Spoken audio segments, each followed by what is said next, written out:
Thank you पिता परमेश्वर, thank you पिता परमेश्वर।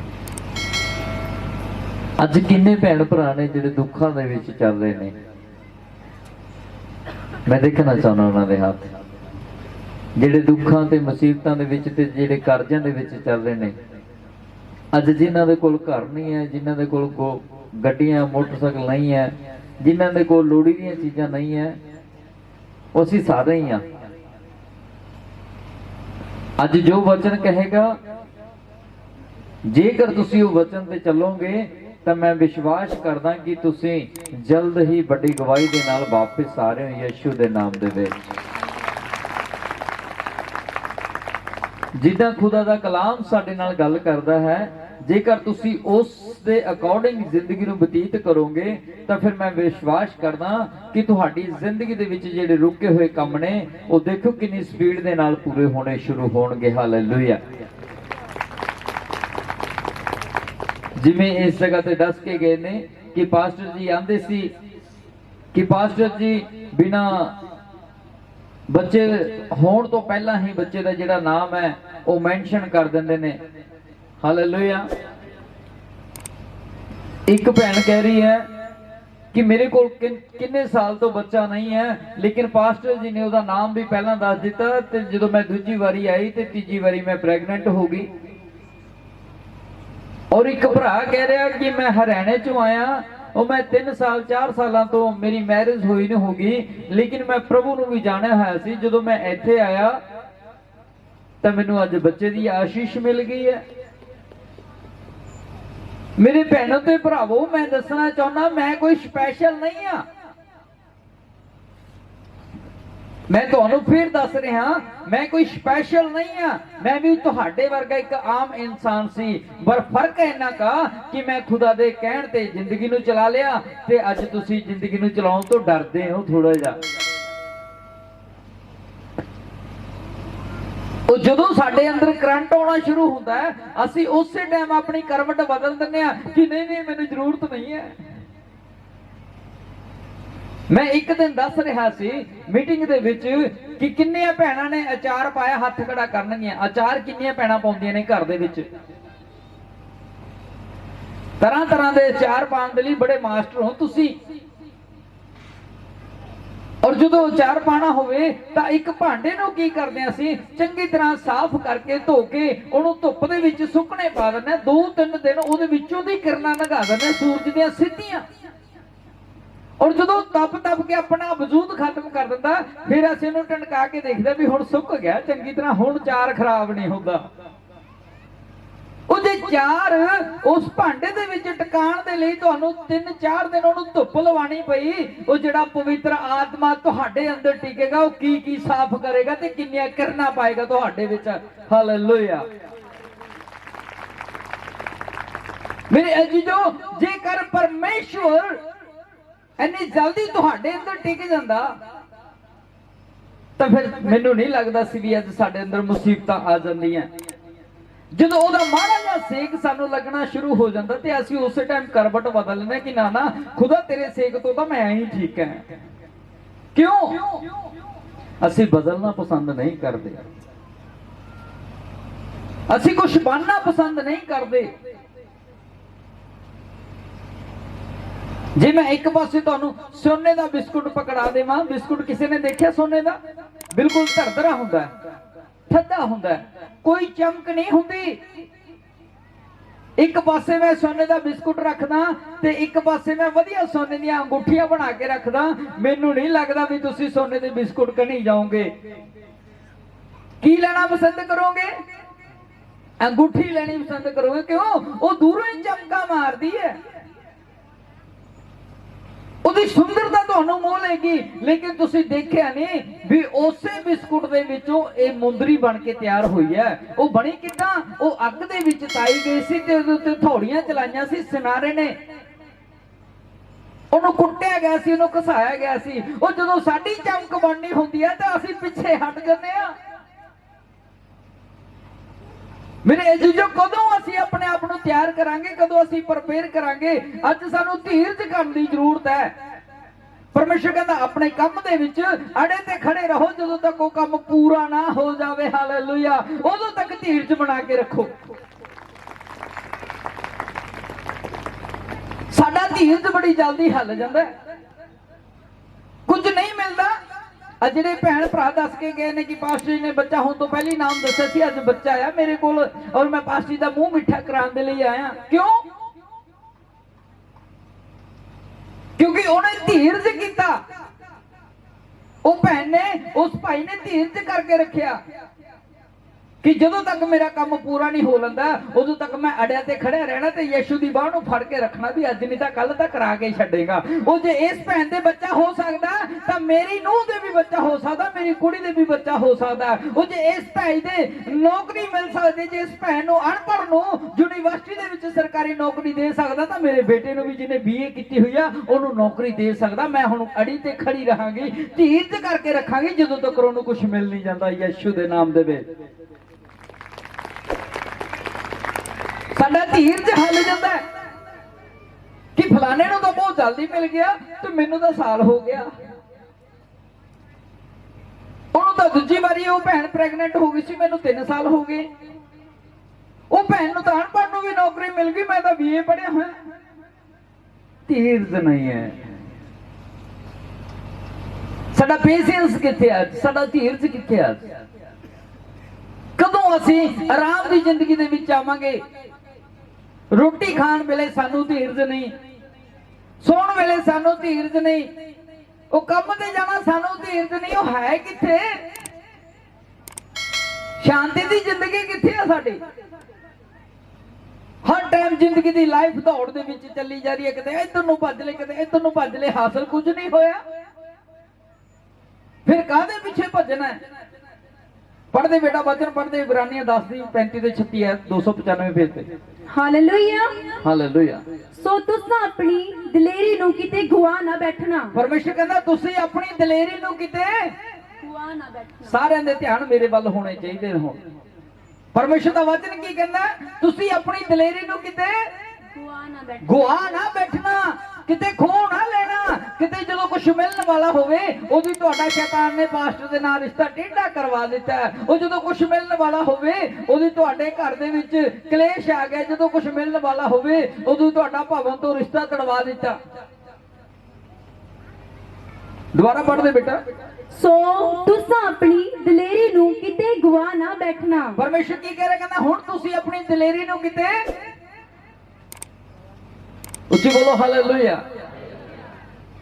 किते बचन गहराई दे ज्यादा तां नहीं हो रहा, मैं सिंपल भाषा दे विच समझा रहा हां कि जिहड़ा तुहानूं ईजीली तरीके दे नाल समझ आ जाए। परमेश्वर जी कह रहे ने, कहंदे तुसीं अपनी दिलेरी नूं गुआ ना बैठना। ਉਹ ਜਿਹੜੇ ਤੁਹਾਡੇ ਹੱਥ ਦੇ ਵਿੱਚ ਯਿਸੂ ਮਸੀਹ ਦਾ ਨਾਮ ਦਿੱਤਾ ਗਿਆ, ਕਿਤੇ ਇਹਨੂੰ ਪਰਖ ਕੇ ਨਾ ਦੇਖਣ ਲੱਗ ਜਾਣਾ।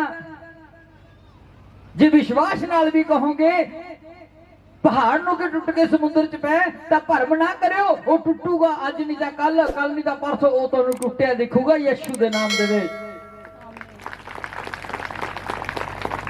ਇਹ ਧੀਰਜ ਦੀ ਗੱਲ ਦੱਸੀ ਹੈ ਤੁਹਾਨੂੰ। साडे हाथ दे विच कोई जादू दी छड़ी नहीं है जो तेरे उत्ते लिख लिखी बम्बे कर दिता और तुसी प्रेगनेंट हो गए या तुहाडे काम चल गई या तुहानूं सब कुछ मिल गया। जिहड़ी छड़ी साने फड़ी है, जिहड़ी लाठी साने फड़ी है, उही तुहाडे हाथ विच पकड़ाई है, भाई चलाना सीखो। जे खुदा अज तुहानूं साडे कहण ते बरकत दिंदा है, ओ साडे वर्गा बन जाओ तो तुहानूं मंगण दी भी जरूरत ना पवे यीशु दे नाम दे विच। परमेश्वर दा वचन कहंदा तुसीं किते अपनी दिलेरी नूं गुआ ना बैठना अगे कि ओहदा वड्डा फल है। ओ बहुत बड़ा फल है जिहदे उत्ते तुसीं भरोसा कर लिया, ओ बहुत बड़ा बोल दिओ, ओ बहुत बड़ा फल है अगे। क्यों जो तुहानूं धीरज करन दी लोड़ है। हालेलुया। की कर दी लोड़ है बोल दिओ। परमेश्वर कहंदा जिहड़ी दिलेरी तुहाडे अंदर है ओनू गुआ ना बैठना, ओनू साम के रखी, धीरज करके रखी। अज तैनू धीरज दे विच पक्का होण दी जरूरत है। और जदों सानू कुछ मिलना हुंदा है असीं कहंदे ने 5 साल हो गए, पड़ोसियां दे तां गड्डी भी आ गई, उन्हां दे बिजनेस भी चल गए, मैनू पता नहीं क्यों नहीं मिलिया। ਉਹ ਮੇਰੇ ਅਜੀਜ਼ੋ ਕੁਝ ਗੱਲਾਂ ਐਦਾਂ ਦੀਆਂ ਨੇ ਜਿੰਨਾ ਚਿਰ ਅਸੀਂ ਕੁਝ ਨਹੀਂ ਕਰਾਂਗੇ ਤੇ ਕੁਝ ਹੋਣ ਵਾਲਾ ਨਹੀਂ। ਕੁਝ ਬਰਕਤਾਂ ਇੱਥੇ ਨੇ ਕਿ ਜੇ ਤੁਸੀਂ ਫਾਸਟਿੰਗ ਨਹੀਂ ਕਰੋਗੇ ਤਾਂ ਬਰਕਤ ਨਹੀਂ ਮਿਲੂਗੀ। ਕੁਝ ਬਰਕਤਾਂ ਇੱਥੇ ਨੇ ਜੇ ਤੁਸੀਂ ਪ੍ਰੇਅਰ ਨਹੀਂ ਕਰੋਗੇ ਤਾਂ ਬਰਕਤ ਨਹੀਂ ਮਿਲੂਗੀ। ਕੁਝ ਬਰਕਤਾਂ ਇਦਾਂ ਦੀਆਂ ਨੇ ਜਿੰਨਾ ਚਿਰ ਤੁਸੀਂ ਆਪਣਾ ਬੀਜ ਨਹੀਂ ਬੀਜੋਗੇ ਉਹਨਾਂ ਚਿਰ ਭਸੂੜੀ ਪੈ ਜਾਂਦੀ ਹੈ ਸਾਨੂੰ ਕਿ ਯਾਰ ਮੈਂ ਤਾਂ ਪ੍ਰਾਰਥਨਾ ਕਰਦਾ। ਉਹ ਜੇ ਪ੍ਰਾਰਥਨਾ ਕਰਦਾ ਤਾਂ ਵਿਸ਼ਵਾਸ ਕਿੱਥੇ ਹੈ, ਵਰਤ ਕਿੱਥੇ ਨੇ? ਇੱਕ ਚੀਜ਼ ਰਹਿੰਦੀ ਹੈ ਸਾਡੇ ਜੀਵਨ 'ਚ, ਜਾਂ ਤਾਂ ਪ੍ਰਾਰਥਨਾ ਜਾਂ ਵਿਸ਼ਵਾਸ ਜਾਂ ਫਿਰ ਫਾਸਟਿੰਗ। ਇੱਕ ਚੀਜ਼ ਨੂੰ ਬਹੁਤ ਅੱਗੇ ਤੱਕ ਲੈ ਜਾਂਦੇ ਆ, ਬਾਕੀ ਚੀਜ਼ਾਂ ਨੂੰ ਲੈ ਕੇ ਨਹੀਂ ਜਾਂਦੇ। ਮੈਂ ਕਿੰਨੀ ਵਾਰੀ ਦੱਸਿਆ ਵੀ ਟ੍ਰੇਨ ਜਿਹੜੀ ਹੈ ਕਿੰਨੇ ਗਾਡਰਾਂ ਤੇ ਚੱਲਦੀ ਹੈ, ਸਭ ਨੂੰ ਪਤਾ। ਜੇ ਮੈਂ 2 ਗਾਡਰ ਸਮਾਣੇ ਤੱਕ ਵਿਛਾ ਦਾਂ ਤੇ 1 ਗਾਡਰ ਸਿੰਗਲ ਚੰਡੀਗੜ੍ਹ ਤੱਕ ਵਿਛਾ ਦਾਂ ਤੇ ਟ੍ਰੇਨ ਕਿੱਥੇ ਤੱਕ ਜਾਏਗੀ? ਬੋਲੋ। ਸਭ ਜਾਣਦੇ ਅਸੀਂ, ਲੇਕਿਨ ਅਸੀਂ ਖੁਦਾ ਦੇ ਕੰਮ ਨੂੰ ਪੂਰਾ ਨਹੀਂ ਕਰਨਾ ਚਾਹੁੰਦੇ। ਸ਼ੈਤਾਨ ਕਹਿੰਦਾ ਓਏ ਨਹੀਂ, ਉਹ ਜੇ ਇਹਨੇ ਵਰਤ ਰੱਖ ਲੇ ਇਹ ਤਾਂ ਫਿਰ ਪਰਮੇਸ਼ਰ ਨਾਲ ਜੁੜ ਜੂ, ਮੇਰਾ ਤਾਂ ਰਿਸ਼ਤਾ ਹੀ ਟੁੱਟ ਜੂ। ਉਹ ਜਿਹਨੇ ਪ੍ਰਾਰਥਨਾ ਕਰ ਲਈ ਇਹਦੇ ਅੰਦਰ ਆਤਮਾ ਦਾ ਜੋਤ ਜਿਹੜੀ ਜਗ ਜਾਣੀ ਹੈ, ਫਿਰ ਮੈਂ ਨਿਕਲਣਾ ਪੈਣਾ। ਉਹ ਜਿਹਨੇ ਵਿਸ਼ਵਾਸ ਦੇਣਾ ਸ਼ੁਰੂ ਕਰ ਦਿੱਤਾ ਇਹਦੇ ਘਰ ਚੋਂ ਬਿਮਾਰੀਆਂ ਖਤਮ ਹੋ ਜਾਣਗੀਆਂ, ਫਿਰ ਡਾਕਟਰਾਂ ਲਵੇ ਕਿਵੇਂ ਲੈ ਕੇ ਜਾਉ? ਇਹ ਤੇ ਬਿਮਾਰੀ ਕਿਵੇਂ ਲੈ ਕੇ ਆਉ? ਮੇਰੇ ਅਜੀਜ਼ੋ ਅੱਜ ਸਾਨੂੰ ਧੀਰਜ ਕਰਨ ਦੀ ਜ਼ਰੂਰਤ ਹੈ। ਜਿੰਨਾ ਚਿਰ ਅਸੀਂ ਧੀਰਜ ਨਹੀਂ ਕਰਦੇ ਉਹਨਾਂ ਚਿਰ ਸਾਡੀ ਜ਼ਿੰਦਗੀ 'ਚ ਫਲ ਪ੍ਰਾਪਤ ਹੋਣ ਵਾਲਾ ਨਹੀਂ ਹੈ। ਅਬਰਾਹਮ ਨੂੰ ਕੀ ਕਿਹਾ ਸੀ ਪਰਮੇਸ਼ਰ ਨੇ? ਕਹਿੰਦਾ ਅਬਰਾਹਮ ਤੇਰੀ ਅੰਸ਼ ਰੇਤ ਦੇ ਕਣਾਂ ਜਿੰਨੀ ਤੇ ਅਸਮਾਨ ਦੇ ਤਾਰਿਆਂ ਜਿੰਨੀ ਹੋਣੀ ਹੈ। ਹਾਲੇਲੂਇਆ। ਅਬਰਾਹਮ ਦੀ 99 ਸਾਲ ਦੀ ਉਮਰ ਸੀ, ਉਹ ਫਿਰ ਵੀ ਪਿਤਾ ਪਰਮੇਸ਼ਰ ਨੂੰ ਆਵਾਜ਼ ਮਾਰ ਰਿਹਾ ਕਿ ਅਬਰਾਹਮ ਤੇਰੀ ਅੰਸ਼। ਹੁਣ ਅੰਸ਼ ਕਿਹਦੀ ਹੁੰਦੀ ਹੈ? ਬੋਲੋ। ਮੇਰਾ ਬੱਚਾ ਕਿਹਦੀ ਅੰਸ਼ ਹੈ? ਉਹ ਮੇਰੀ ਅੰਸ਼ ਹੈ। ਹੁਣ ਇੱਥੇ ਆਵਾਜ਼ ਆ ਰਹੀ ਹੈ ਆਕਾਸ਼ ਦੇ ਵਿੱਚੋਂ, ਕਹਿੰਦਾ ਦੇਖ ਅਬਰਾਹਮ ਤੇਰੀ ਅੰਸ਼ ਰੇਤ ਦੇ ਕਣਾਂ ਜਿੰਨੀ ਤੇ ਆਕਾਸ਼ ਦੇ ਤਾਰਿਆਂ ਜਿੰਨੀ ਵਧਾ ਦੇਵਾਂਗਾ ਮੈਂ। ਹਾਲੇਲੂਇਆ। ਹੁਣ ਮੇਰੇ ਪਿਆਰਿਓ ਪਰਮੇਸ਼ਰ ਨੇ ਕੀ ਕੀਤਾ? ਉਹਨੇ ਸ਼ੱਕ ਨਹੀਂ ਕੀਤਾ ਅਬਰਾਹਮ ਨੇ ਕਿ ਤੈਨੇ ਤਾਂ ਮੇਰੀ ਅੰਸ਼ ਨੂੰ ਕਿਹਾ ਸੀ ਕਿ ਮੈਂ ਤੈਨੂੰ ਵਧਾਵਾਂਗਾ, ਹੁਣ ਵਧਾਈ ਤਾਂ ਹੈ ਨਹੀਂ। ਉਹ ਮੇਰੀ ਅੰਸ਼ ਤਾਂ ਵਧੀ ਨਹੀਂ, ਮੇਰੇ ਕੋਲ ਤਾਂ ਕੋਈ ਬੱਚਾ ਹੀ ਨਹੀਂ, ਅਸੀਂ ਤਾਂ ਬੁੱਢੇ ਵੀ ਹੋ ਗਏ। ਉਹ ਜਦੋਂ ਸਵਰਗੀ ਦੂਤ ਆਂਦਾ ਸਾਰਿਆਂ ਨੂੰ ਕਹਿਣ ਦੇਖੋ ਤੁਸੀਂ ਇੱਕ ਪੁੱਤਰ ਨੂੰ ਜਨਮ ਦੇਵੋਗੇ, ਉਹ ਹੱਸਣ ਲੱਗ ਜਾਂਦੀ ਹੈ। ਦੇਖੋ ਜੀ ਕਹਿੰਦੀ ਹੁਣ ਤੁਹਾਨੂੰ ਪਤਾ ਤਾਂ ਸਹੀ ਆ ਸਰੀਰ ਬੁੱਢਾ ਆ, ਹੁਣ ਬੱਚੇ ਨੂੰ ਕਿੱਥੋਂ ਜਨਮ ਦੇ ਦੂ? ਉਹ ਮੇਰੇ ਅਜ਼ੀਜ਼ੋ ਵਚਨ ਕਹਿੰਦਾ ਕਿ ਧਰਤੀ ਟਲ ਜਾਏਗੀ, ਆਕਾਸ਼ ਟਲ ਜਾਏਗਾ, ਉਹ ਪਰ ਖੁਦਾ ਦਾ ਵਚਨ ਕਦੇ ਵੀ ਉਸੇ ਟਾਈਮ ਉਹ ਗਰਭਣੀ ਹੁੰਦੀ ਹੈ ਤੇ 99 ਸਾਲ ਦੀ ਉਮਰ ਦੇ ਵਿੱਚ ਉਹ ਬੱਚਾ ਜਨਮਦੀ ਹੈ ਔਰ ਉਹਦਾ ਨਾਮ ਇਸ਼ਹਾਕ ਰੱਖਿਆ ਸੀ ਪਰਮੇਸ਼ਰ ਨੇ। ਹਾਲੇਲੂਇਆ। ਮੇਰੇ ਅਜ਼ੀਜ਼ੋ ਮੈਂ ਤੁਹਾਨੂੰ ਦੱਸਣਾ ਚਾਹੁੰਦਾ ਕਿ ਪਰਮੇਸ਼ਰ ਆਪਣੇ ਵਾਅਦੇ ਦਾ ਪੱਕਾ ਹੈ, ਸਿਰਫ ਤੁਹਾਨੂੰ ਧੀਰਜ ਕਰਨ ਦੀ ਜ਼ਰੂਰਤ ਹੈ। ਕੀ ਕਰਨ ਦੀ? ਉਹ ਕਿੰਨੇ ਸਾਲ ਉਹਨੇ ਵੇਟ ਕੀਤੀ ਕਿ ਪਿਤਾ ਤੈਂ ਤਾਂ ਮੈਨੂੰ ਕਿਹਾ ਸੀ ਕਿ ਮੈਂ ਤੇਰੀ ਅੰਸ਼ ਨੂੰ ਵਧਾ ਦੇਵਾਂਗਾ, ਲੇਕਿਨ ਅੰਸ਼ ਵਧੀ ਤਾਂ ਹੈ ਨਹੀਂ। ਉਹ ਦੂਦਾ ਕਹਿੰਦਾ ਸੀ ਮੈਨੂੰ ਪੁੱਤਰ ਦੇਗਾ, ਆਕਾਸ਼ ਦੇ ਤਾਰਿਆਂ ਜਿੰਨੀ ਮੇਰੀ ਅੰਸ਼ ਹੋਊਗੀ, ਉਹ ਮੈਨੂੰ ਤਾਂ ਇੱਕ ਵੀ ਨਹੀਂ ਦਿੱਤਾ। ਮੇਰੇ ਕੋਲ ਤਾਂ ਕੋਈ ਬੱਚਾ ਹੀ ਨਹੀਂ ਹੋਇਆ।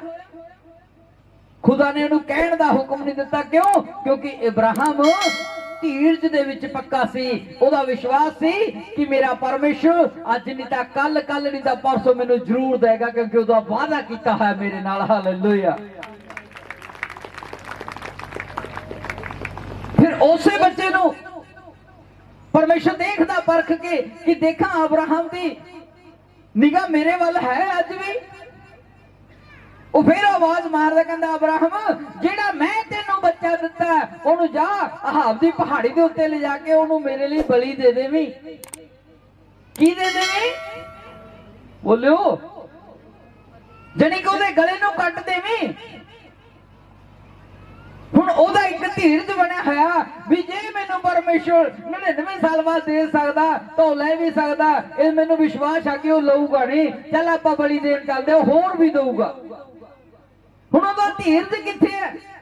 ਉਹਦੇ ਗੱਲ ਯਾਦ ਆ ਰਹੀ ਹੋਣੀ ਕਿ ਮੇਰਾ ਪਰਮੇਸ਼ਵਰ ਤਾਂ ਮੇਰੀ ਅੰਸ਼ ਨੂੰ ਆਕਾਸ਼ ਦੇ ਤਾਰਿਆਂ ਜਿੰਨੀ ਤੇ ਰੇਤ ਦੇ ਕਣਾਂ ਜਿੰਨੀ ਵਧਾਏਗਾ। ਇਹ ਤਾਂ ਮੈਨੂੰ ਇੱਕ ਹੀ ਹੈ। ਚਲੋ ਉਹਨੇ ਕਹਿਤਾ ਕਿ ਬਲੀ ਦੇ ਦਿਓ, ਚਲੋ ਮੈਂ ਜਾਣਾ। ਉਹਨੇ ਗਦੀ ਦੇ ਉੱਤੇ ਲੱਕੜਾਂ ਲੱਦੀਆਂ ਤੇ ਆਪਣੇ ਮੁੰਡੇ ਦੀ ਫੜੀ ਉਂਗਲੀ ਤੇ ਉਹ ਜਾ ਰਿਹਾ ਪਹਾੜੀ ਦੇ ਉੱਤੇ। ਤੇ ਮੁੰਡਾ ਪੁੱਛਦਾ ਕਿ ਡੈਡੀ ਜੀ, ਪਾਪਾ ਜੀ, ਆਪਾਂ ਨੇ ਬਲੀ ਕਿਸ ਦੀ ਦੇਣੀ ਹੈ?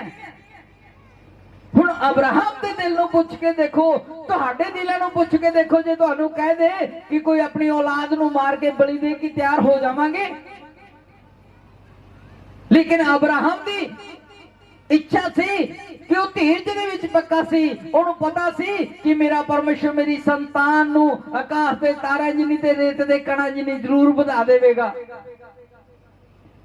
ਉਹ ਕਹਿੰਦਾ ਚੱਲ ਕੋਈ ਗੱਲ ਨਹੀਂ, ਜਿਹੜੇ ਖੁਦਾ ਨੇ ਬਲੀ ਮੰਗੀ ਹੈ ਉਹ ਬਲੀ ਦਾ ਪ੍ਰਬੰਧ ਵੀ ਆਪੇ ਕਰ ਦੇਊਗਾ। ਹਾਲੇਲੂਇਆ। ਉਹਨੂੰ ਦੱਸਿਆ ਨਹੀਂ ਕਿ ਅੱਜ ਤੇਰੀ ਬਲੀ ਦਿੱਤੀ ਜਾਣੀ ਹੈ। ਉਹ ਜਦੋਂ ਲੱਕੜਾਂ ਛਿਲ ਲਈਆਂ ਗਈਆਂ, ਸਭ ਕੁਝ ਛਿਲ ਲਿਆ ਗਿਆ, ਉਹਨੇ ਕੀ ਕੀਤਾ? ਆਪਣੇ ਬੇਟੇ ਦੀਆਂ ਅੱਖਾਂ ਤੇ ਪੱਟੀ ਬੰਨ ਦਿੱਤੀ, ਉਹਦੇ ਹੱਥ ਬੰਨ ਦਿੱਤੇ।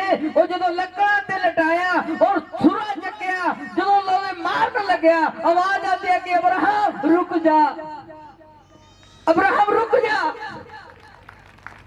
ਉਹ ਮੈਂ ਤੈਨੂੰ ਦੇਖਣਾ ਚਾਹੁੰਦਾ ਸੀ ਕਿ ਤੂੰ ਮੈਨੂੰ ਪਿਆਰ ਕਰਦਾ ਕਿ ਆਪਣੀ ਔਲਾਦ ਨੂੰ ਪਿਆਰ ਕਰਦਾ ਹੈ। ਫਿਰ ਅਬਰਾਹਮ ਦੀ ਆਵਾਜ਼ ਸੀ, ਕਹਿੰਦਾ ਪਰਮੇਸ਼ਵਰ ਮੈਨੂੰ ਪਰਖ ਕੇ ਨਾ ਦੇਖ, ਮੈਂ ਪਹਿਲਾਂ ਵੀ ਤੇਰਾ ਸੀ ਤੇ ਅੱਜ ਵੀ ਤੇਰਾ ਹੀ ਹੈ। ਹਾਲੇਲੂਇਆ। ਉਹ ਮੈਂ ਪਹਿਲਾਂ ਵੀ ਤੇਰੇ ਤੇ ਵਿਸ਼ਵਾਸ ਕਰਦਾ ਸੀ, ਮੈਂ ਅੱਜ ਵੀ ਤੇਰੇ ਤੇ ਵਿਸ਼ਵਾਸ ਕਰਦਾ ਹਾਂ। ਤਾਂ ਫਿਰ ਖੁਦਾ ਨੇ ਇੱਕ ਆਵਾਜ਼ ਦਿੱਤੀ ਕਿ ਅਬਰਾਹਮ ਸਵਰਗ ਦਾ ਰਾਜ ਤੇਰੇ ਕੋਲ ਹੈ। ਹਾਲੇਲੂਇਆ। ਉਹ ਤੇਰੀ ਮਰਜ਼ੀ ਤੋਂ ਬਿਨਾ ਕੋਈ ਸਵਰਗ 'ਚ ਨਹੀਂ ਵੜ ਸਕਦਾ। ਤਾਂ ਅਸੀਂ ਕਿਹਦੀ ਅੰਸ਼ ਦੇ ਵਿੱਚੋਂ ਬਣਾ ਦਿੱਤੇ? ਪਰਮੇਸ਼ਰ ਨੇ ਅਬਰਾਹਮ ਦੀ ਅੰਸ਼ ਦੇ ਵਿੱਚੋਂ। ਅੱਜ ਸਾਡਾ ਬਾਪ ਕੌਣ ਬਣਾ ਦਿੱਤਾ? ਅਬਰਾਹਮ ਬਣਾ ਦਿੱਤਾ। ਉਹ ਅਸੀਂ ਉਹਦੀ ਅੰਸ਼ ਹਾਂ ਔਰ ਉਹਦੀ ਅੰਸ਼ ਰੇਤ ਦੇ ਕਣਾਂ ਤੋਂ ਵੀ ਜ਼ਿਆਦਾ ਆ। ਹਾਲੇਲੂਇਆ। ਮੇਰੇ ਅਜੀਜ਼ੋ, ਅੱਜ ਧੀਰਜ ਕਰਨ ਦੀ ਜ਼ਰੂਰਤ ਹੈ ਸਾਨੂੰ, ਅੱਜ ਖੜਨ ਦੀ ਜ਼ਰੂਰਤ ਹੈ ਸਾਨੂੰ। ਪਰਮੇਸ਼ਰ ਨੂੰ ਪਰਖ ਕੇ ਦੇਖਣ ਦੀ ਜ਼ਰੂਰਤ ਨਹੀਂ। ਇਹ ਗਮੀਆਂ ਸਰਦੀਆਂ ਤਾਂ ਆਂਦੀਆਂ ਰਹਿੰਦੀਆਂ ਨੇ, ਇਹ ਉਤਾਰ ਚੜਾਅ ਤਾਂ ਆਉਂਦੇ ਰਹਿੰਦੇ ਨੇ। ਅੱਜ ਪੈਸਾ ਲੱਖਾਂ ਜਾਂ ਭਾਵੇਂ ਕੱਲ ਨੂੰ ਹੋਵੇ ਨਾ ਹੋਵੇ, ਪਰ ਯਾਦ ਰੱਖੋ ਪਰਮੇਸ਼ਰ ਕਹਿੰਦਾ ਤੁਹਾਡੇ ਖਾਣ ਦਾ, ਤੁਹਾਡੇ ਪੀਣ ਦਾ ਸਾਰਾ ਪ੍ਰਬੰਧ ਕਰ ਦਿੱਤਾ ਗਿਆ। ਸੋਚਣ ਦੀ ਜ਼ਰੂਰਤ ਨਹੀਂ ਹੈ ਤੁਹਾਨੂੰ। ਹਾਲੇਲੂਇਆ। ਮੇਰੇ ਅਜੀਜ਼ੋ, ਅੱਜ ਸਾਨੂੰ ਪਰਮੇਸ਼ਰ ਦੇ ਨਾਲ ਚੱਲਣ ਦੀ ਜ਼ਰੂਰਤ ਹੈ। ਜਿੰਨਾ ਚਿਰ ਅਸੀਂ ਪਰਮੇਸ਼ਰ ਦੇ ਨਾਲ ਨਹੀਂ ਚੱਲਦੇ, ਉਹਨਾਂ ਚਿਰ ਸਾਡੇ ਗਮ ਸਾਡੇ ਤੋਂ ਦੂਰ ਨਹੀਂ ਹੁੰਦੇ। ਜਿੰਨਾ ਚਿਰ ਅਸੀਂ ਧੀਰਜ ਕਰਕੇ ਨਹੀਂ ਰੱਖਦੇ, ਉਹਨਾਂ ਚਿਰ ਅਸੀਂ ਧੀਰਜ ਦੇ ਵਿੱਚ ਪੱਕੇ ਨਹੀਂ ਹੁੰਦੇ। ਔਰ ਜਦੋਂ ਅਸੀਂ ਧੀਰਜ ਬਣਾ ਕੇ ਰੱਖਦੇ ਆ ਤਾਂ ਸਾਡੇ ਸਾਰੇ ਕੰਮ ਸਿੱਧ ਤੇ ਸੰਪੂਰਨ ਹੁੰਦੇ ਨੇ। ਕੌਣ ਕੌਣ ਕਰਨਾ ਚਾਹੁੰਦਾ? ਅੱਜ ਕੌਣ ਕੌਣ ਕਹੇਗਾ ਕਿ ਹਾਂ ਮੈਂ ਧੀਰਜ ਕਰਾਂਗਾ ਪਰਮੇਸ਼ਰ ਦੇ ਨਾਮ ਦੇ ਵਿੱਚ? ਜਿਹਨੂੰ ਕੋਠੀ ਨਹੀਂ ਮਿਲੀ ਉਹ ਧੀਰਜ ਕਰੇ, ਉਹਨੂੰ ਇਸੇ ਸਾਲ ਦੇ ਵਿੱਚ ਨਵਾਂ ਮਕਾਨ ਮਿਲੇਗਾ ਯਿਸੂ ਦੇ ਨਾਮ ਦੇ ਵਿੱਚ। ਜਿਹਦੇ ਕੋਲ ਗੱਡੀਆਂ, ਕਾਰਾਂ, ਮੋਟਰਸਾਈਕਲ ਨਹੀਂ ਹੈ, ਉਹ ਧੀਰਜ ਕਰੇ। ਇਸੇ ਸਾਲ ਦੇ ਵਿੱਚ ਜੇ ਉਹਨਾਂ ਨੂੰ ਨਾ ਮਿਲੀਆਂ ਤਾਂ ਫਿਰ ਮੈਨੂੰ ਗੱਲ ਕਰਨ ਯਿਸੂ ਦੇ ਨਾਮ ਦੇ ਵਿੱਚ। ਮੇਰੇ ਅਜੀਜ਼ੋ, ਨਾ ਤਾਂ ਕੋਠੀ ਦਾ ਕੋਈ ਮੁੱਲ ਹੈ, ਨਾ ਤੁਹਾਡੀਆਂ ਕਾਰਾਂ ਦਾ ਕੋਈ ਮੁੱਲ ਹੈ, ਨਾ ਤੁਹਾਡੇ ਸਰੀਰਾਂ ਦਾ ਕੋਈ ਮੁੱਲ ਹੈ। ਮੁੱਲ ਸਾਡਾ ਇੱਕ ਹੈ, ਜਿਹੜਾ ਉਹਤੇ ਵਿਸ਼ਵਾਸ ਕਰ ਲੈਂਦਾ ਉਹ ਸਦਾ ਦੇ ਲਈ ਜੀਵਤ ਰਹਿੰਦਾ ਤੇ ਸਦਾ ਦੇ ਲਈ, ਹਮੇਸ਼ਾ ਦੇ ਲਈ ਭਰਿਆ ਰਹਿੰਦਾ। ਹਾਲੇਲੂਇਆ। ਉਹਦਾ ਨਾਮ ਹੈ ਯਿਸੂ ਮਸੀਹ। ਹਾਲੇਲੂਇਆ। ਜਿਹੜੇ ਯਿਸੂ ਤੇ ਭਰੋਸਾ ਰੱਖਦੇ ਨੇ, ਪਰਮੇਸ਼ਰ ਕੀ ਕਹਿੰਦਾ? ਜਿਹੜੇ ਮੇਰੇ ਤੇ ਭਰੋਸਾ ਰੱਖਦੇ ਨੇ, ਫਿਰ ਉਹ ਜਿਹੜੀ ਚੀਜ਼ ਨੂੰ ਵੀ ਜੀ ਕਰਦਾ ਉਹ ਲੈਂਦੇ ਨੇ, ਉਹ ਤਰਸਦੇ ਨਹੀਂ ਹੈ। ਜਿੰਨਾ ਚੀਜ਼ਾਂ ਦੀ ਤੈਨੂੰ ਜ਼ਰੂਰਤ ਹੈ ਤੇਰੇ ਪਿੱਛੇ ਪੈ ਕੇ ਬੋਲ ਦਿਓ। ਹੁਣ ਇੱਥੇ ਗੱਲ ਇੱਕ ਖੜੀ ਹੋ ਗਈ ਹੈ ਵੀ ਤੁਸੀਂ ਚੀਜ਼ਾਂ ਦੇ ਪਿੱਛੇ ਜਾਣਾ ਚਾਹੁੰਦੇ ਹੋ ਜਾਂ ਚੀਜ਼ਾਂ ਤੁਹਾਡੇ ਪਿੱਛੇ ਆਉਣੀਆਂ ਸ਼ੁਰੂ ਹੋ ਜਾਣ? ਕੁਝ ਏਦਾਂ ਦੀ ਜ਼ਿੰਦਗੀ ਚਾਹੁੰਦੇ ਹੋ? ਔਰ ਤੁਸੀਂ ਚੀਜ਼ਾਂ ਦੇ ਪਿੱਛੇ ਜਾਂਦੇ ਹੋ, ਚੀਜ਼ਾਂ ਮਿਲਦੀਆਂ ਨਹੀਂ, ਉਹ ਅੱਗੇ ਅੱਗੇ ਦੌੜੀ ਜਾਂਦੀਆਂ ਨੇ। ਲੇਕਿਨ ਜੇ ਤੁਸੀਂ ਯਿਸੂ ਦੇ ਪਿੱਛੇ ਦੌੜ ਲੈ, ਉਹ ਚੀਜ਼ਾਂ ਤੁਹਾਡੇ ਪਿੱਛੇ ਆ ਜਾਣਗੇ ਵੀ ਮੈਨੂੰ ਵੀ ਲੈ ਜਾ, ਮੈਨੂੰ ਵੀ ਲੈ ਜਾ, ਮੈਨੂੰ ਵੀ ਲੈ ਜਾ। ਹਾਲੇਲੂਇਆ। ਬਚਨ ਪੜ੍ਹਦੇ ਬੇਟਾ, ਜਦੋਂ ਰੋਮੀਆਂ ਦੀ ਕਿਤਾਬ ਉਹਦੀ 8 ਅਧਿਆਇ ਉਹਦੀ 25 ਆਇਤ ਪੜਾਂਗੇ, 205 ਪੇਜ ਤੇ। ਪਰ ਜਿਹੜੀ ਵਸਤੂ ਅਸੀਂ ਨਹੀਂ ਵੇਖਦੇ, ਹਾਂ, ਪਰਮੇਸ਼ਰ ਕਹਿੰਦਾ ਜਿਹੜੀ ਵਸਤੂ ਤੁਸੀਂ ਦੇਖੀ ਨਹੀਂ, ਹੁਣ ਧਿਆਨ ਨਾਲ ਸੁਣਨਾ ਵਚਨ, ਜਿਹੜੀ ਵਸਤੂ ਨੂੰ ਅਸੀਂ ਕਦੇ ਦੇਖਿਆ ਨਹੀਂ ਅੱਗੇ, ਜੇ ਉਹਦੀ ਉਮੀਦ ਰੱਖੀਏ, ਜੇ ਉਹਦੀ ਉਮੀਦ ਰੱਖੀਏ। ਹੁਣ ਤੁਸੀਂ ਦੇਖ ਰਹੇ ਹੋ, ਸੁਪਨੇ ਲੈ ਰਹੇ ਹੋ ਕਿ ਪ੍ਰਭੂ ਮੇਰੀ ਵੱਡੀ ਕੋਠੀ ਪੈ ਜੇ, ਪ੍ਰਭੂ ਮੇਰਾ ਆ ਹੋ ਜੇ, ਪ੍ਰਭੂ ਮੇਰਾ ਉਹ ਹੋ ਜੇ। ਸੁਪਨਾ ਲੈਣਾ ਕੋਈ ਜ਼ਰੂਰੀ ਹੈ, ਹਰੇਕ ਇਨਸਾਨ ਨੂੰ ਹੱਕ ਹੈ ਸੁਪਨੇ ਦੇਖਣ ਦਾ, ਉਹ ਪਰ ਪੂਰੇ ਕੌਣ ਕਰੂ? ਬੋਲਦੇ ਹੋ ਜਿਆਦਾ ਤਾੜੀ ਲਾਇਆ ਕਰੋ, ਫਿਰ ਤਾਂ ਲਾਇਆ ਨਾ ਕਰੋ। ਮੈਂ ਕਹਿ ਰਿਹਾ ਵੀ ਜਿਹੜਾ ਅੱਜ ਤਾੜੀ ਦੇ ਨਾਲੇ ਪੰਡਾਲ ਨੂੰ ਗੁੰਝਲ ਲਗਾ ਦੇਗਾ ਔਰ ਬਰਕਤਾਂ ਨੂੰ ਲੈ ਕੇ ਜਾਏਗਾ ਯਿਸੂ ਦੇ ਨਾਮ ਦੇ ਵਿੱਚ।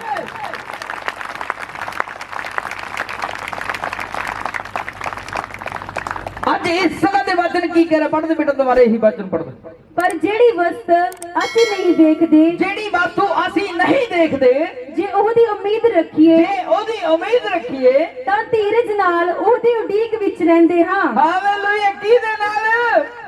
ਬੋਲਦੇ ਹੋ ਕਿਹਦੇ ਨਾਲ? ਧੀਰਜ ਦੇ ਨਾਲ। ਉਹ ਜਦੋਂ ਤੁਸੀਂ ਧੀਰਜ ਦੇ ਨਾਲ ਉਹਦੇ ਵਿੱਚ ਰਹੋਗੇ, ਉਡੀਕ ਦੇ ਵਿੱਚ ਰਹੋਗੇ। ਪਰਮੇਸ਼ਰ ਕੀ ਕਹਿ ਰਹੇ ਨੇ? ਕਹਿੰਦੇ ਦੌੜ ਵਿੱਚ ਤਾਂ ਸਭੋ ਦੌੜਦੇ ਨੇ, ਉਹ ਪਰ ਇਨਾਮ ਦਾ ਹੱਕਦਾਰ ਇੱਕ ਹੁੰਦਾ। ਮੈਂ ਕਹਿੰਦਾ ਜਦੋਂ ਤੁਸੀਂ ਦੌੜ ਦੇ ਵਿੱਚ ਦੌੜੋਗੇ, ਉਹ ਸਿੱਧਾ ਇਨਾਮ ਤੁਹਾਡੇ ਹੱਥ ਵਿੱਚ ਹੋਏਗਾ। ਹਾਲੇਲੂਇਆ। ਮੇਰੇ ਅਜੀਜ਼ੋ, ਮੈਂ ਤੁਹਾਨੂੰ ਇਸ ਜਗ੍ਹਾ ਤੇ ਬੈਠੇ ਹਰੇਕ ਇਨਸਾਨ ਦੀ ਟੈਸਟਮਨੀ ਦੱਸ ਸਕਦਾ। ਇੱਥੇ ਤੁਸੀਂ ਐਵੇਂ ਨਹੀਂ ਬੈਠ ਗਏ, ਜੇ ਜ਼ਿੰਦਗੀ ਦੇ ਵਿੱਚ ਗੱਲਾਂ ਪੂਰੀਆਂ ਹੁੰਦੇ ਨੇ। ਇਸ ਜਗ੍ਹਾ ਤੇ ਕੈਦਨ ਦਾ ਭਰਾ ਬੈਠਿਆ, ਔਰ ਜਿਹੜਾ ਕੰਗਰੋਲੀ ਪਿੰਡ ਦਾ ਰਹਿਣ ਵਾਲਾ ਸੀ, ਉੱਥੇ ਉਹਦਾ ਮਕਾਨ ਛੋਟਾ ਸੀ। ਮੈਨੂੰ ਕਹਿੰਦਾ ਸੀ, ਪਾਸਟਰ ਜੀ ਮੈਨੂੰ ਪਟਿਆਲੇ ਡਿਊਟੀ ਤੇ ਜਾਣਾ ਪੈਂਦਾ ਤੇ ਵਾਪਸ ਫਿਰ ਕੰਗਰੋਲੀ ਆਣਾ ਪੈਂਦਾ ਤੇ ਮੈਨੂੰ ਬੜਾ ਔਖਾ ਹੁੰਦਾ। ਕੁਛ ਏਦਾਂ ਦਾ ਕਰੋ ਕਿ ਮੇਰਾ ਮਕਾਨ ਜਿਹੜਾ ਹੈਗਾ ਉਹ ਸਮਾਣੇ ਮਿਲ ਜਾਵੇ। ਉਹਦੇ ਲਈ ਪ੍ਰਾਰਥਨਾ ਕੀਤੀ, ਖੁਦਾ ਨੇ ਉਹਨੂੰ ਸਮਾਣੇ ਸ਼ਿਫਟ ਕਰ ਦਿੱਤਾ, ਉਹਦਾ ਆਪਣਾ ਮਕਾਨ ਹੋ ਗਿਆ। ਫਿਰ ਕਹਿੰਦਾ ਖੁਦਾ ਦੇ ਦਾਸ ਨੂੰ ਘਰੇ ਬੁਲਾਇਆ, ਕਹਿੰਦਾ ਪਾਸਟਰ ਜੀ ਪ੍ਰਾਰਥਨਾ ਕਰੋ ਮਕਾਨ ਥੋੜਾ ਜਿਹਾ ਵੱਡਾ ਹੋ ਜਾਏ। ਉਹ ਮਕਾਨ ਵਿਕ ਗਿਆ ਤੇ ਇਹਨੂੰ ਕੋਠੀ ਮਿਲ ਗਈ। ਹੁਣ ਜਦੋਂ ਫਿਰ ਗਿਆ, ਕਹਿੰਦਾ ਪਾਸਟਰ ਜੀ ਪ੍ਰਾਰਥਨਾ ਕਰੋ ਦੁਕਾਨ ਦੇ ਨਾਲ ਹੀ ਘਰ ਹੋ ਜਾਏ। ਹੁਣ ਜਦੋਂ ਜਾਵਾਂਗੇ ਸਾਰਾ ਕੁਝ ਸੇਮ ਹੋਊਗਾ। ਹਾਲੇਲੂਇਆ। ਕਿਉਂ? ਪਰਮੇਸ਼ਰ ਕਹਿੰਦਾ, ਦੁਆਰੇ ਪੜ੍ਹਦੇ ਬੇਟਾ ਹੀ ਵਚਨ, ਪਰ ਜਿਹੜੀ ਵਸਤੂ ਅਸੀਂ ਨਹੀਂ ਵੇਖਦੇ, ਅਸੀਂ ਬੋਲੋ ਕਿ ਉਹਨੇ ਦੇਖਿਆ ਸੀ ਕਿ ਮੈਨੂੰ ਕੋਠੀ ਮਿਲ ਜੇ ਤੇ ਮੈਨੂੰ ਘਰ ਮਿਲ ਜੇ। ਉਹਨੇ ਕੀ ਕੀਤਾ? ਧੀਰਜ ਕੀਤਾ। ਕੀ ਕੀਤਾ? ਧੀਰਜ ਕੀਤਾ। ਅੱਜ ਜੇ ਤੁਸੀਂ ਧੀਰਜ ਕਰਕੇ ਜਾਓਗੇ ਯਿਸੂ ਦੇ ਨਾਮ ਦੇ ਵਿੱਚ, ਉਹਨਾਂ ਚਿਰ ਪੱਕੇ ਬਣੇ ਰਹੋ ਜਦੋਂ ਤੱਕ ਤੁਹਾਨੂੰ ਧੀਰਜ ਕੀਤੀ ਹੋਈ ਚੀਜ਼ ਹਾਸਲ ਨਹੀਂ ਹੋ ਜਾਂਦੀ। ਹਾਲੇਲੂਇਆ। ਮੇਰੇ ਅਜੀਜ਼ੋ, ਅਸੀਂ ਤਾਂ ਪਹਿਲਾਂ ਹੀ ਕਮਜ਼ੋਰ ਪੈ ਜਾਂਦੇ ਆ। ਉਹ ਜਦੋਂ ਚੀਜ਼ ਮਿਲਣ ਵਾਲੀ ਹੁੰਦੀ ਆ, ਸਾਡਾ ਵਿਸ਼ਵਾਸ ਡਾਵਾਡੋਲ ਹੁੰਦਾ। ਉਹ ਕਿਹੜਾ ਪਾਸਟਰ, ਉਹ ਕਿਹੜੀ ਰੇਤਗੜ ਚਰਚ, ਉਹ ਕਿਹੜਾ ਯਿਸੂ, ਉਹ ਘਰੇ ਹੀ ਬੈਠਦਾ। ਮੇਰੇ ਅਜੀਜ਼ੋ, ਜਿਹੜਾ ਪਰਮੇਸ਼ਰ ਤੁਹਾਡੇ ਖਾਣ ਤੋਂ ਲੈ ਕੇ ਪੀਣ ਤੱਕ ਦਾ ਸਾਰਾ ਪ੍ਰਬੰਧ ਕਰ ਦਿੰਦਾ, ਉਹ ਫਿਰ 10-20 ਰੁਪਏ ਕਿਰਾਏ ਦੀ ਪਰਵਾਹ ਨਾ ਕਰਿਆ ਕਰੋ। ਯਿਸੂ ਸਾਡਾ ਕਰੋੜਪਤੀ ਬਣਾਉਣ ਜਾਣਦਾ, ਤੁਹਾਨੂੰ ਕਿੱਥੋਂ ਬਣਾਉਣਾ। ਹਾਲੇਲੂਇਆ। ਪਰਮੇਸ਼ਰ ਦਾ ਵਚਨ ਕੀ ਕਹਿੰਦਾ? ਕਹਿੰਦਾ ਧੀਰਜ ਦੇ ਵਿੱਚ ਬਣੇ ਰਹੋ। ਇਸਰਾਏਲੀਆਂ ਨੂੰ ਜਦੋਂ ਕੱਢਣ ਗਿਆ ਸੀ, ਜਦੋਂ ਸੰਤ ਮੂਸਾ ਜੀ ਨੂੰ ਭੇਜਿਆ ਸੀ ਪਰਮੇਸ਼ਰ ਨੇ ਕਿ ਜਾ ਮੂਸਾ ਮੇਰੇ ਇਸਰਾਏਲੀ ਲੋਕਾਂ ਨੂੰ ਕੱਢ ਕੇ ਲੈ ਗਿਆ ਮਿਸਰ ਦੇਸ਼ ਦੇ ਵਿੱਚੋਂ। ਉਹ ਜਦੋਂ ਜਾਂਦਾ ਤਾਂ ਰਾਜੇ ਨੂੰ ਮਿਲਦਾ। ਰਾਜਾ ਕਹਿੰਦਾ ਕੋਈ ਗੱਲ ਨਹੀਂ, ਲੈ ਜੀ। ਉਹ ਜਦੋਂ ਰਾਜਾ ਮੁੱਕਰ ਜਾਂਦਾ ਤਾਂ ਫਿਰ ਮੂਸਾ ਕਹਿੰਦਾ ਪ੍ਰਭੂ ਉਹ ਤਾਂ ਮੁੱਕਰ ਗਿਆ, ਕਦੇ ਟਿੱਡੀਆਂ ਦਾ ਮੀਂਹ ਵਰਸਾ ਦਿੰਦਾ। ਉਹ ਜਦੋਂ ਟਿੱਡੀਆਂ ਦਾ ਮੀਂਹ ਵਰਸਾ ਦਿੱਤਾ, ਰਾਜਾ ਕਹਿੰਦਾ ਮੂਸਾ ਨੂੰ ਲੈ ਜੀ, ਟਿੱਡੀਆਂ ਨੂੰ ਹਟਾ ਦੇ। ਉਹ ਜਦੋਂ ਟਿੱਡੀਆਂ ਹਟ ਗਈਆਂ, ਰਾਜਾ ਫਿਰ ਮੁੱਕਰ ਜਾਂਦਾ, ਮੈਂ ਨਹੀਂ ਜਾਣ ਦਿੰਦਾ। ਉਹ ਜਦੋਂ ਫਿਰ ਮੁੱਕਰ ਜਾਂਦਾ, ਪਰਮੇਸ਼ਰ ਅੱਗੇ ਫਿਰ ਮੂਸਾ ਕਹਿੰਦਾ ਵੀ ਹੁਣ ਕੀ ਕਰਾਂ? ਉਹ ਫਿਰ ਡੱਡੂਆਂ ਦਾ ਮੀਂਹ ਵਰਸਾ ਦਿੰਦਾ, ਜਦੋਂ ਸਾਰੇ ਪਾਸੇ ਡੱਡੂ ਹੋ ਜਾਂਦੇ ਨੇ। ਫਿਰ ਰਾਜਾ ਕਹਿੰਦਾ ਮੂਸਾ ਨੂੰ, ਕਹਿੰਦਾ ਮੂਸਾ ਆਪਣੇ ਲੋਕਾਂ ਨੂੰ ਲੈ ਜਾ ਤੇ ਡੱਡੂਆਂ ਨੂੰ ਹਟਾ ਦੇ। ਉਹ ਡੱਡੂ ਫੇਰ ਨਹੀਂ ਹਟਦੇ। ਉਹ ਜਦੋਂ ਡੱਡੂ ਹਟ ਜਾਂਦੇ ਨੇ, ਉਹ ਰਾਜਾ ਫੇਰ ਮੁੱਕਰ ਜਾਂਦਾ ਕਿ ਮੈਂ ਨਹੀਂ ਤੇਰੇ ਲੋਕਾਂ ਨੂੰ ਜਾਣ ਦਿੰਦਾ, ਹੁਣ ਡੱਡੂ ਤਾਂ ਖਤਮ ਹੋ ਗਏ। ਉਹ ਜਦੋਂ ਫੇਰ ਰਾਜਾ ਨਹੀਂ ਮੰਨਿਆ ਤਾਂ ਫਿਰ ਪਰਮੇਸ਼ਰ ਨੇ ਕਿਹਾ ਮੂਸਾ ਜਿਹੜੇ ਵੀ ਪਾਣੀ ਨੂੰ ਹੱਥ ਲਗਾਏਗਾ, ਜਿਹੜੇ ਪਾਣੀ ਨੂੰ ਢਾਗਾ ਲਗਾਏਗਾ, ਉਹ ਲਹੂ ਬਣ ਜਾਏਗਾ। ਉਹ ਰਾਜੇ ਦੇ ਪੀਣ ਜੋਗਾ ਪਾਣੀ ਨਹੀਂ ਹੋਣਾ, ਉਹ ਆਪੇ ਤੇਰੇ ਲੋਕਾਂ ਨੂੰ ਭੇਜੂ। ਮੇਰੇ ਅਜੀਜ਼ੋ, ਮੂਸਾ ਨੇ ਧੀਰਜ ਕਰਨਾ ਨਹੀਂ ਛੱਡਿਆ। ਅੱਜ ਨਹੀਂ ਤਾਂ ਕੱਲ ਨਹੀਂ ਤਾਂ ਪਰਸੋਂ ਮੈਂ ਆਪਣੇ ਲੋਕਾਂ ਨੂੰ ਆਜ਼ਾਦ ਕਰਵਾ ਹੀ ਦੇਣਾ। ਹਾਲੇਲੂਇਆ। ਭਾਵੇਂ ਉਹਨੂੰ ਲੱਖ ਮੁਸੀਬਤਾਂ ਦਾ ਸਾਹਮਣਾ ਕਰਨਾ ਪਿਆ, ਭਾਵੇਂ ਉਹਦੀ ਜ਼ਿੰਦਗੀ ਦੇ ਵਿੱਚ ਬੜੇ ਉਤਾਰ ਤੇ ਚੜਾਵ ਆਏ, ਲੇਕਿਨ ਉਹ ਆਪਣੇ ਲੋਕਾਂ ਨੂੰ ਆਜ਼ਾਦ ਕਰਵਾ ਕੇ ਹੀ ਹਟਿਆ। ਇਸੇ ਤਰੀਕੇ ਦੇ ਨਾਲ ਜਿਵੇਂ ਤੁਹਾਡੇ ਦਾਸ ਦੀ ਜ਼ਿੰਦਗੀ 'ਚ ਭਾਵੇਂ ਜੋ ਮਰਜ਼ੀ ਹੋ ਜੇ, ਆ 40 ਦਿਨਾਂ ਦੇ ਵਰਤਾਂ ਦੇ ਵਿੱਚ ਮੈਂ ਜਾਣਦਾ ਹਾਂ ਕਿ ਇਸ ਜਗ੍ਹਾ ਦੇ ਪੰਡਾਲ ਦੇ ਵਿੱਚ ਡਬਲ ਪਲਾਟ ਲੈਣਾ ਪਊਗਾ ਹੋਰ ਤੁਹਾਡੇ ਦਾਸ ਨੂੰ। ਹਾਲੇਲੂਇਆ। ਔਰ ਤੁਸੀਂ ਬਹੁਤ ਜਲਦੀ ਦੇਖਣ ਵਾਲੇ ਹੋ। ਇੱਕ ਧੀਰਜ ਕੀਤਾ ਹੋਇਆ, ਇਹ ਧੀਰਜ ਦਾ ਕੰਮ ਜਿਹੜਾ ਉਹ ਪੂਰਾ ਹੋ ਰਿਹਾ ਹੈ। ਜਿਸ ਦਿਨ ਪਰਮੇਸ਼ਰ ਨੇ ਮੈਨੂੰ ਚੁਣਿਆ ਸੀ, ਉਸ ਦਿਨ ਮੈਂ 2 ਬੰਦਿਆਂ ਨੂੰ ਪ੍ਰਚਾਰ ਸੁਣਾ ਕੇ ਕਹਿੰਦਾ ਹੁੰਦਾ ਸੀ ਵੀ ਬਹੁਤ ਅੱਜ ਦਾ ਕੰਮ ਕੀਤੇ ਪਰਮੇਸ਼ਰ ਨੇ, ਨਜ਼ਾਰਾ ਆ ਗਿਆ। ਉਹ ਫਿਰ ਘਰੇ ਜਦੋਂ ਸੰਗਤ ਕਰਨੀ ਸ਼ੁਰੂ ਕੀਤੀ, ਧੀਰਜ ਕੀਤਾ ਹੋਇਆ ਸੀ ਕਿ ਨਹੀਂ ਪਰਮੇਸ਼ਰ ਮੈਂ ਤੈਨੂੰ ਜਾਣ ਲਿਆ, ਉਹ ਤੂੰ ਮੈਨੂੰ ਜ਼ੀਰੋ ਤੋਂ ਹੀਰੋ ਕਿਵੇਂ ਬਣਾਏਗਾ, ਮੈਂ ਤੈਨੂੰ ਸਮਝ ਚੁੱਕਿਆ ਪਿਤਾ ਪਰਮੇਸ਼ਰ। ਅੱਜ ਮੇਰਾ ਜੀਣਾ ਵੀ ਯਿਸੂ ਹੈ ਤੇ ਅੱਜ ਮੇਰਾ ਮਰਨਾ ਵੀ ਯਿਸੂ ਹੈ। ਮੈਂ ਪਹਿਲਾਂ ਹੀ ਕਬੂਲ ਕਰ ਲਿਆ ਸੀ ਔਰ ਉਦੋਂ ਤੋਂ ਲੈ ਕੇ ਅੱਜ ਤੱਕ ਔਰ ਸਦਾ ਤੱਕ ਧੀਰਜ ਦੇ ਵਿੱਚ ਰਹਾਂਗਾ। ਜਦੋਂ ਤੱਕ ਬਿਰਧ ਆਸ਼ਰਮ ਨਹੀਂ ਬਣ ਜਾਂਦੇ, ਜਦੋਂ ਤੱਕ ਗਰੀਬ ਲੋਕਾਂ ਲਈ ਕਾਲਜ ਨਹੀਂ ਬਣ ਜਾਂਦੇ, ਜਦੋਂ ਤੱਕ ਗਰੀਬ ਲੋਕਾਂ ਦੇ ਬੱਚਿਆਂ ਦੇ ਲਈ ਵਧੀਆ ਸਕੂਲ ਦੀ ਵਿਵਸਥਾ ਨਹੀਂ ਕਰ ਲੈਂਦੇ, ਉਹਨਾਂ ਚਿਰ ਤੁਹਾਡਾ ਪਾਸਟਰ ਮਰਨ ਵਾਲਾ ਨਹੀਂ ਹੈ। ਹਾਲੇਲੂਇਆ। ਇੱਕ ਧੀਰਜ ਕੀਤਾ ਹੋਇਆ, ਇਹ ਨਹੀਂ ਸੋਚਿਆ ਕਿ ਕਾਲਜ ਬਣਾਵਾਂਗੇ ਤਾਂ ਕਰੋੜਾਂ ਰੁਪਇਆ ਲੱਗੂ, ਇਹ ਨਹੀਂ ਸੋਚਿਆ ਵੀ ਸਕੂਲ ਬਣਾਵਾਂਗੇ ਤਾਂ ਕਰੋੜਾਂ ਰੁਪਇਆ ਲੱਗੂ, ਚਰਚ ਬਣਾਵਾਂਗੇ ਤਾਂ ਲੱਖਾਂ ਰੁਪਇਆ ਲੱਗੂ। ਉਹ ਜਿਹਦੇ ਹੱਥ ਦੇ ਵਿੱਚ ਯਿਸੂ ਹੈ ਉਹਨੂੰ ਪੈਸੇ ਤੋਂ ਤਰਸ ਨਹੀਂ ਦਿੰਦਾ, ਉਹ ਆਪੇ ਪ੍ਰਬੰਧ ਕਰ ਦਿੰਦਾ। ਹਾਲੇਲੂਇਆ। ਪਰਮੇਸ਼ਰ ਕਹਿੰਦਾ ਤੁਸੀਂ ਜੇ ਧਨ ਇਕੱਠਾ ਕਰਨਾ ਤਾਂ ਉਹ ਕਰੋ ਜਿਹਨੂੰ ਕਦੇ ਜੰਗਾਲ ਨਹੀਂ ਲੱਗਦਾ, ਜਿਹਨੂੰ ਕਦੇ ਕੋਈ ਖੋ ਨਹੀਂ ਸਕਦਾ।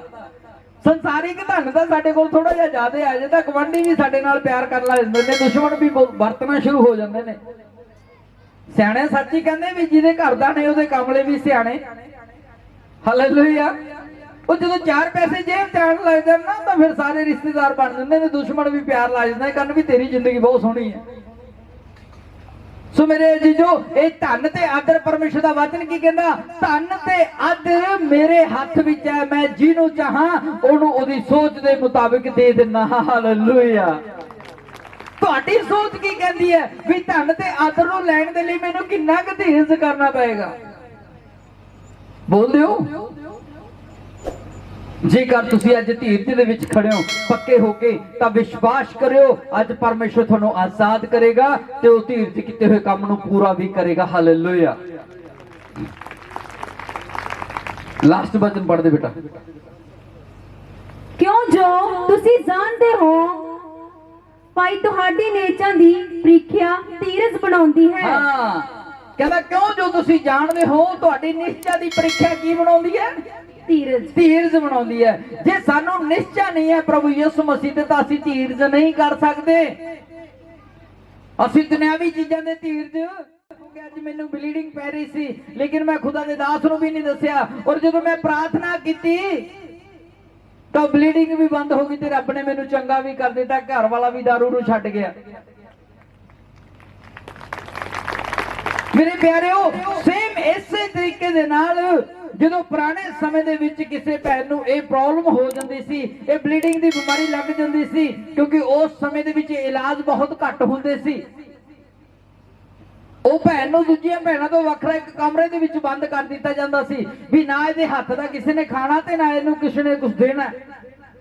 ਉਹਨੂੰ ਰੋਟੀ ਵੀ ਬਾਹਰੋਂ ਉਹਦੀ ਅਲਮਾਰੀ ਤੇ ਰੱਖੀ ਜਾਂਦੀ ਸੀ ਵੀ ਇੱਥੋਂ ਜਾ ਕੇ ਤੈਨੇ ਖਾਣੀ ਆ। ਉਹਨੂੰ ਹਨੇਰੇ ਦੇ ਵਿੱਚ ਬੰਦ ਕੀਤਾ ਜਾਂਦਾ ਸੀ, ਉਹਦੀ ਜ਼ਿੰਦਗੀ ਨਰਕ ਬਣੀ ਹੁੰਦੀ ਸੀ। ਔਰ ਜਦੋਂ ਇੱਕ ਭੈਣ ਨੂੰ ਇਹ ਪੁਰਾਣੇ ਸਮੇਂ ਦੇ ਵਿੱਚ 12 ਵਰਿਆਂ ਤੋਂ ਲਹੂ ਪੈਂਦਾ ਸੀ, ਉਹਨੂੰ ਬਲੀਡਿੰਗ ਹੁੰਦੀ ਸੀ, ਉਹ ਭੈਣ ਨੂੰ ਬੰਦ ਕੀਤਾ ਗਿਆ ਇੱਕ ਕਮਰੇ ਦੇ ਵਿੱਚ। ਉਹਨੇ ਇੱਕ ਧੀਰਜ ਬਣਾ ਕੇ ਰੱਖਿਆ ਕਿ ਅੱਜ ਨਹੀਂ ਤਾਂ ਕੱਲ, ਕੱਲ ਨਹੀਂ ਤਾਂ ਪਰਸੋਂ ਮੈਂ ਠੀਕ ਹੋ ਜਾਵਾਂਗੀ। ਹਾਲੇਲੂਇਆ। ਉਹਨੇ ਕਿੰਨੇ ਸਾਲ ਧੀਰਜ ਕੀਤਾ? ਬੋਲਦੇ ਹੋ? 12 ਸਾਲ ਉਹਨੇ ਧੀਰਜ ਕਰਕੇ ਰੱਖਿਆ ਕਿ ਅੱਜ ਨਹੀਂ ਤਾਂ ਕੱਲ, ਕੱਲ ਨਹੀਂ ਤਾਂ ਪਰਸੋਂ ਇਹ ਬਿਮਾਰੀ ਮੈਨੂੰ ਛੱਡ ਕੇ ਜਾਊਗੀ ਤੇ ਮੈਂ ਪਰਮੇਸ਼ਰ ਦੇ ਨਾਲ ਹੋਵਾਂਗੀ। ਹਾਲੇਲੂਇਆ। ਉਹ ਜਦੋਂ ਹੀ ਉਹਨੂੰ ਪਤਾ ਲੱਗਿਆ ਕਿ ਮੇਰੀ ਗਲੀ ਦੇ ਵਿੱਚੋਂ ਵੀ ਯਿਸੂ ਮਸੀਹ ਜੀ ਜਾ ਰਹੇ ਨੇ, ਉਹ ਧੰਨ ਸੁਆਮੀ ਸਤਿਗੁਰੂ ਯਿਸੂ ਮਸੀਹ ਜੀ ਜਾ ਰਹੇ ਨੇ, ਉਹ ਭੈਣ ਕੀ ਕਰਦੀ ਆ? ਉਦੋਂ ਭੱਜਿਆ ਨਹੀਂ ਜਾਂਦਾ, ਉਦੋਂ ਭੱਜਿਆ ਨਹੀਂ ਜਾ ਰਿਹਾ ਤੇ ਉਹ ਫਿਰ ਵੀ ਆਪਣੀਆਂ ਗੁੱਟਨੇ ਭਰਨੇ, ਉਹ ਕੂਣੀਆਂ ਦੇ ਭਰਨੇ, ਉਹ ਭੀੜ ਨੂੰ ਚੀਰਦੀ ਜਾ ਰਹੀ ਆ। ਕਿਸੇ ਨੇ ਉਹਦੇ ਹੱਥ ਰੱਖਿਆ ਉਹਨਾਂ ਤੇ, ਕਿਸੇ ਨੇ ਉਹਦੇ ਪੈਰ ਰੱਖੇ ਹੋਣੇ ਆ। ਉਹਨੂੰ ਮਿੱਧਦੀ ਆ ਦੁਨੀਆ, ਉਦੋਂ ਤੁਰਿਆ ਨਹੀਂ ਜਾਂਦਾ, ਉਹ ਰੁੜਦੀ ਜਾ ਰਹੀ ਹੈ। ਲੋਕਾਂ ਦੇ ਵਿੱਚੋਂ ਦੀ, ਇਕੱਠ ਦੇ ਵਿੱਚੋਂ ਦੀ ਕਿਸੇ ਨੂੰ ਇੱਧਰ ਕਰਦੀ ਹੈ, ਕਿਸੇ ਨੂੰ ਇੱਧਰ ਕਰਦੀ ਹੈ, ਕਿਸੇ ਨੂੰ ਇੱਧਰ ਕਰਦੀ ਹੈ, ਕਿਸੇ ਨੂੰ ਧੱਕਾ ਮਾਰਦੀ ਹੈ। ਔਰ ਜਦੋਂ ਯਿਸੂ ਦੇ ਪੱਲੇ ਨੂੰ ਜਾ ਕੇ ਛੂ ਲੈਂਦੀ ਹੈ ਤੇ ਉਹਦਾ ਬਹਾਉ ਸੁੱਕ ਜਾਂਦਾ ਤੇ ਉਹ ਚੰਗੀ ਹੋ ਜਾਂਦੀ ਹੈ। ਹਾਲੇਲੂਇਆ। ਉਹ ਕਦੋਂ ਬਹਾਉ ਖਤਮ ਹੋਇਆ, ਕਦੋਂ ਬਿਮਾਰੀ ਖਤਮ ਹੋਈ? ਜਦੋਂ ਉਹਨੇ ਯਿਸੂ ਦੇ ਪੱਲੇ ਨੂੰ ਕੀ ਕੀਤਾ? ਛੂ ਲਿਆ। ਹਾਲੇਲੂਇਆ। ਕਿਨੂੰ? ਉਹ ਜੇ ਉਹਨੇ ਧੀਰਜ ਕੀਤਾ ਸੀ, ਉਹਨੇ ਵਿਸ਼ਵਾਸ ਕੀਤਾ ਸੀ ਕਿ ਇੱਕ ਨਾ ਇੱਕ ਦਿਨ ਯਿਸੂ ਇਸ ਗਲੀ ਦੇ ਵਿੱਚੋਂ ਦੀ ਜਾਏਗਾ ਤੇ ਮੈਂ ਭੱਜ ਕੇ ਜਾ ਕੇ ਉਹਦੇ ਪੱਲੇ ਨੂੰ ਛੂ ਲਵਾਂਗੀ ਤੇ ਮੈਂ ਚੰਗੀ ਹੋ ਜਾਵਾਂਗੀ। ਹਾਲੇਲੂਇਆ। ਸੋ ਮੇਰੇ ਪਿਆਰਿਓ, ਉਹ ਇੱਕ ਦਿਨ ਦੀ ਵੇਟ ਕਰ ਰਹੀ ਸੀ।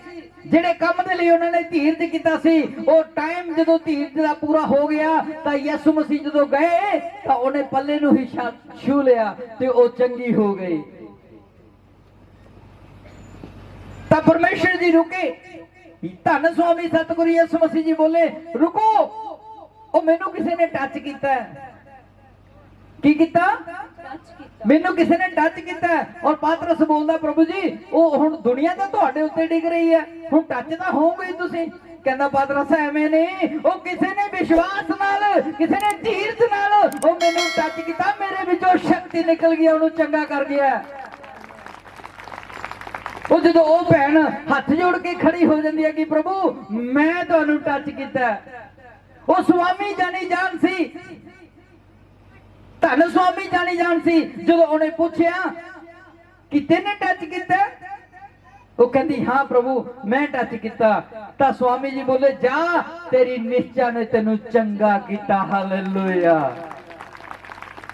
ਮੇਰੇ ਪਿਆਰਿਓ, ਅੱਜ ਵੀ ਜੇਕਰ ਤੁਸੀਂ ਧੀਰਜ ਬਣਾ ਕੇ ਰੱਖੋਗੇ ਯਿਸੂ ਮਸੀਹ ਦੇ ਨਾਮ ਦੇ ਵਿੱਚ, ਜੇ ਉਹ ਭੈਣ ਨੇ 12 ਸਾਲ ਧੀਰਜ ਬਣਾ ਕੇ ਰੱਖਿਆ ਤਾਂ ਤੁਹਾਨੂੰ ਅੱਜ 12 ਦਿਨ ਜਾਂ 12 ਮਹੀਨੇ ਬਣਾਉਣ ਦੀ ਲੋੜ ਨਹੀਂ। ਬਸ ਚੱਲਦੇ ਰਹੋ, ਯਿਸੂ ਤੁਹਾਡੇ ਅੱਗੇ ਅੱਗੇ ਤੇ ਤੁਸੀਂ ਉਹਦੇ ਪਿੱਛੇ ਪਿੱਛੇ ਰਹੋ। ਇੱਕ ਦਿਨ ਐਦਾਂ ਦਾ ਮੁਕਾਮ ਆਏਗਾ ਕਿ ਤੁਹਾਨੂੰ ਸਭ ਤੋਂ ਸਿਖਰ ਤੇ ਖੜਾ ਦੇਣਾ ਯਿਸੂ ਮਸੀਹ ਨੇ। ਹਾਲੇਲੂਇਆ। ਆਪਣੇ ਚਾਹਣ ਵਾਲਿਆਂ ਨੂੰ ਕਦੇ ਪਿੱਛੇ ਨਹੀਂ ਸੁੱਟਦਾ। ਜਿਹੜੇ ਯਿਸੂ ਨੂੰ ਚਾਹਣ ਵਾਲੇ ਨੇ ਉਹਨਾਂ ਦੀਆਂ ਜ਼ਿੰਦਗੀਆਂ 'ਚ ਨਵੀਆਂ ਨਵੀਆਂ ਤੇ ਵੱਡੀਆਂ ਵੱਡੀਆਂ ਬਲੇਸਿੰਗਸ ਆਂਦੀਆਂ ਰਹਿੰਦੀਆਂ ਨੇ ਤੇ ਆਂਦੀਆਂ ਰਹਿਣਗੀਆਂ। ਹਾਲੇਲੂਇਆ। ਅੱਜ ਇਸ ਜਗ੍ਹਾ ਤੇ ਦੇਖ ਰਿਹਾ, ਇੱਕ ਭਰਾ ਬੈਠਾ ਸੋਚ ਰਿਹਾ ਕਿ ਮੈਨੇ ਟੈਂਪੂ ਲੈਣਾ ਜੀ। ਕੀ ਲੈਣਾ? ਮੈਂ ਟੈਂਪੂ ਲੈਣਾ। ਹਾਲੇਲੂਇਆ। ਔਰ ਪਰਮੇਸ਼ਰ ਨੂੰ ਇਸੇ ਮਹੀਨੇ ਟੈਂਪੂ ਦੇ ਨਾਲ ਬਲੈਸ ਕਰਨ ਜਾ ਰਿਹਾ।